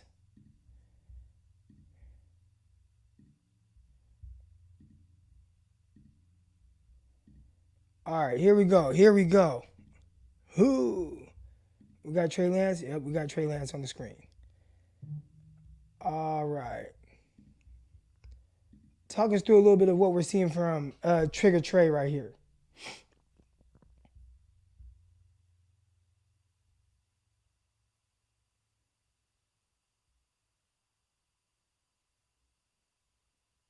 And we'll try to see if we can see it from the back end. Look how it was all splashy like that. That shit was terrible. That's not ideal to play in that. He didn't even have his visor on. You can't. At that rate, yeah, you already know. It's I played with this guy. Landry. When I was with the Jets, Landry, there was a safety Landry. Remember, there's a buff safety Landry from LSU, Washington, right? I mean, you know what I'm talking Yeah. about? So there was two of them though. They were brothers. But I was going to take my visor off one day because it was raining at practice, and he was like, "Man, we wear visors. We don't take our visor off." So I was like, "All right, guess I'll leave my visor on." Anyways, what you were talking about real quick, and I'll see if I can. I don't think I can like slow it down or anything, but you're just talking about Trey Lance and him kind of throwing. Anything Yeah. you see there? Or? From that angle, like if you look, I mean, it's hard to nitpick good throws, right? So like this is what you get out of an athlete, right? And I can sit here and say, I could do this and that and this with the mechanics, or we can attempt to do those things. But at the end of the day, what was the end result, right? Like his back hip looks like it's late, or the back foot kind of slides out backwards, or but he's being an athlete and getting it done, and that's all you can ask for. Because when shit's flying in the game, you can't expect somebody to be perfect with their mechanics. You got to expect them just to play as themselves, and whatever the result is, that's the result. Because you got guys that are 320 pounds at your feet or right in front of you, or putting their hands up, and you're moving and you're thinking about things, and it's raining and this, that, and the other. You got to just get back there and play football. And so, I can't sit here and criticize Trey Lance's mechanics throwing the ball in the rain. What I will say is I'm surprised on how far he's still taking the ball back and being able to hold on to the ball. Like that's a testament to him being able to actually grip it with his damn hands, because having big hands. Yeah, because most times you go like wet ball mechanics, you start to lift the ball and shorten up the stroke a little bit. That ball we talked about throwing Juwan Jennings downfield. Yeah, he ripped it. Ugh. Like that's a damn good ball in the rain. It's layered enough to get over. It's not hanging up in the air so the safety can come over and get it. It's just a really good ball. And it's nice to see Jennings get downfield like that. Yeah, that was looks good. That looks like cover 3 with that guy playing the flat. I think number 6 playing the flat, or maybe I don't know if he's playing man. It's a weird way to play man, but you'd know better than me. Yeah, I can't see from not having the all 22. So, right. But no, overall, I think that those clips, seeing those things of Trey, it makes you excited, obviously. But that's for next year, and I'm assuming that things are going to change, and maybe they'll add something outside, or some more weapons, or some protection up front. But yeah, it'll be fun. Hopefully. Last thing real quick. Watch Trey Lance's head movement. It's up and down. Don't you think that needs to stay on a horizontal plane? Yeah, and if you're talking about up and down this way or up and down this way, like obviously that'll cause misses. When people yank their head there to the left, the shoulder tends to fly open, and then they end up pulling the ball more so across their body, or the front shoulder opens too soon. And if you keep the hand on the same plane, the hand wouldn't close off in time. So your misses would be behind receivers when they're in breaking to the right, or they would be too far in front of receivers when they're out breaking routes to the right. So, ideally, if you can keep your head as still as possible, right? So keeping your head still, keeping that shoulder closed off, and then by the time you release the ball, getting your body squared up to your target would be the most ideal. So the a couple points of deceleration, the front shoulder, and then that back foot staying connected sometimes through the release gets a little bit of that extra torque on the throwing motion there. Goes straight down the CNC throwing mechanics. Yeah, Christian McCaffrey, he had a nice, when you look at the release of the ball, he had a nice little release. I mean, he had the foot in the ground. He gets his shoulders and hips back to square. He got the off arm up. He's not leaning, falling all over the place, or he looks like he's throwing plenty of footballs in his life. Where you look at some guys and they just look like, even guys in the NFL, they look like they never even throw a damn football. So I've seen a mix of both from all positions. But yeah, front foot in the ground, fire the hip for power. Throwing football is very similar. From the lower half, it's very similar to hitting a baseball, right? So when you hit a baseball, you watch guys hit that.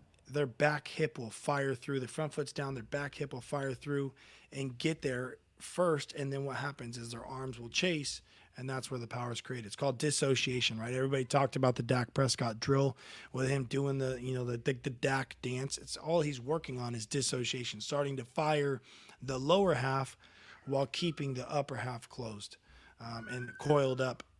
Right, so that you coil up the upper half to create power, you'll flash that front shoulder, and then you'll unwind as the hips unwind. All right, but anyways, we've been on here for a long 3 time. hours. We'll get out of here. And we'll come back next week. We appreciate everybody that tuned in. Hit the like button, hit the subscribe button, all that good stuff. We'll get to some more film. We won't really have film next week, so we'll see if we come on. Maybe we'll do a little off script Oh, yeah. something. We'll grab some plays from a couple of other guys, maybe around the league or something that we liked around the league, and talk about it and see what we can do. Put some clips together from some good plays. So we'll pull some good clips, and then we'll pull some bad clips and talk about them. Yeah, sounds good. Well, all right, y'all, that's going to do it, man. We've been on here for 3 hours. 3 hours. I thought I was going to come on here for an hour. We're going to watch some stuff and then get up out of here. But maybe we'll pull some Trey Lance stuff, too. We'll pull some Trey stuff. We'll go back, pull some Trey stuff, see what he was kind of cooking up, what he had going on, and then some stuff that got me excited. Yeah, the Chargers. Some clips of the Chargers to see what we're facing. That would be good. Maybe we'll go over some Chargers film. All right. Well, that's going to do it, man. We'll see y'all next week. Same time, same place. We're out. Peace.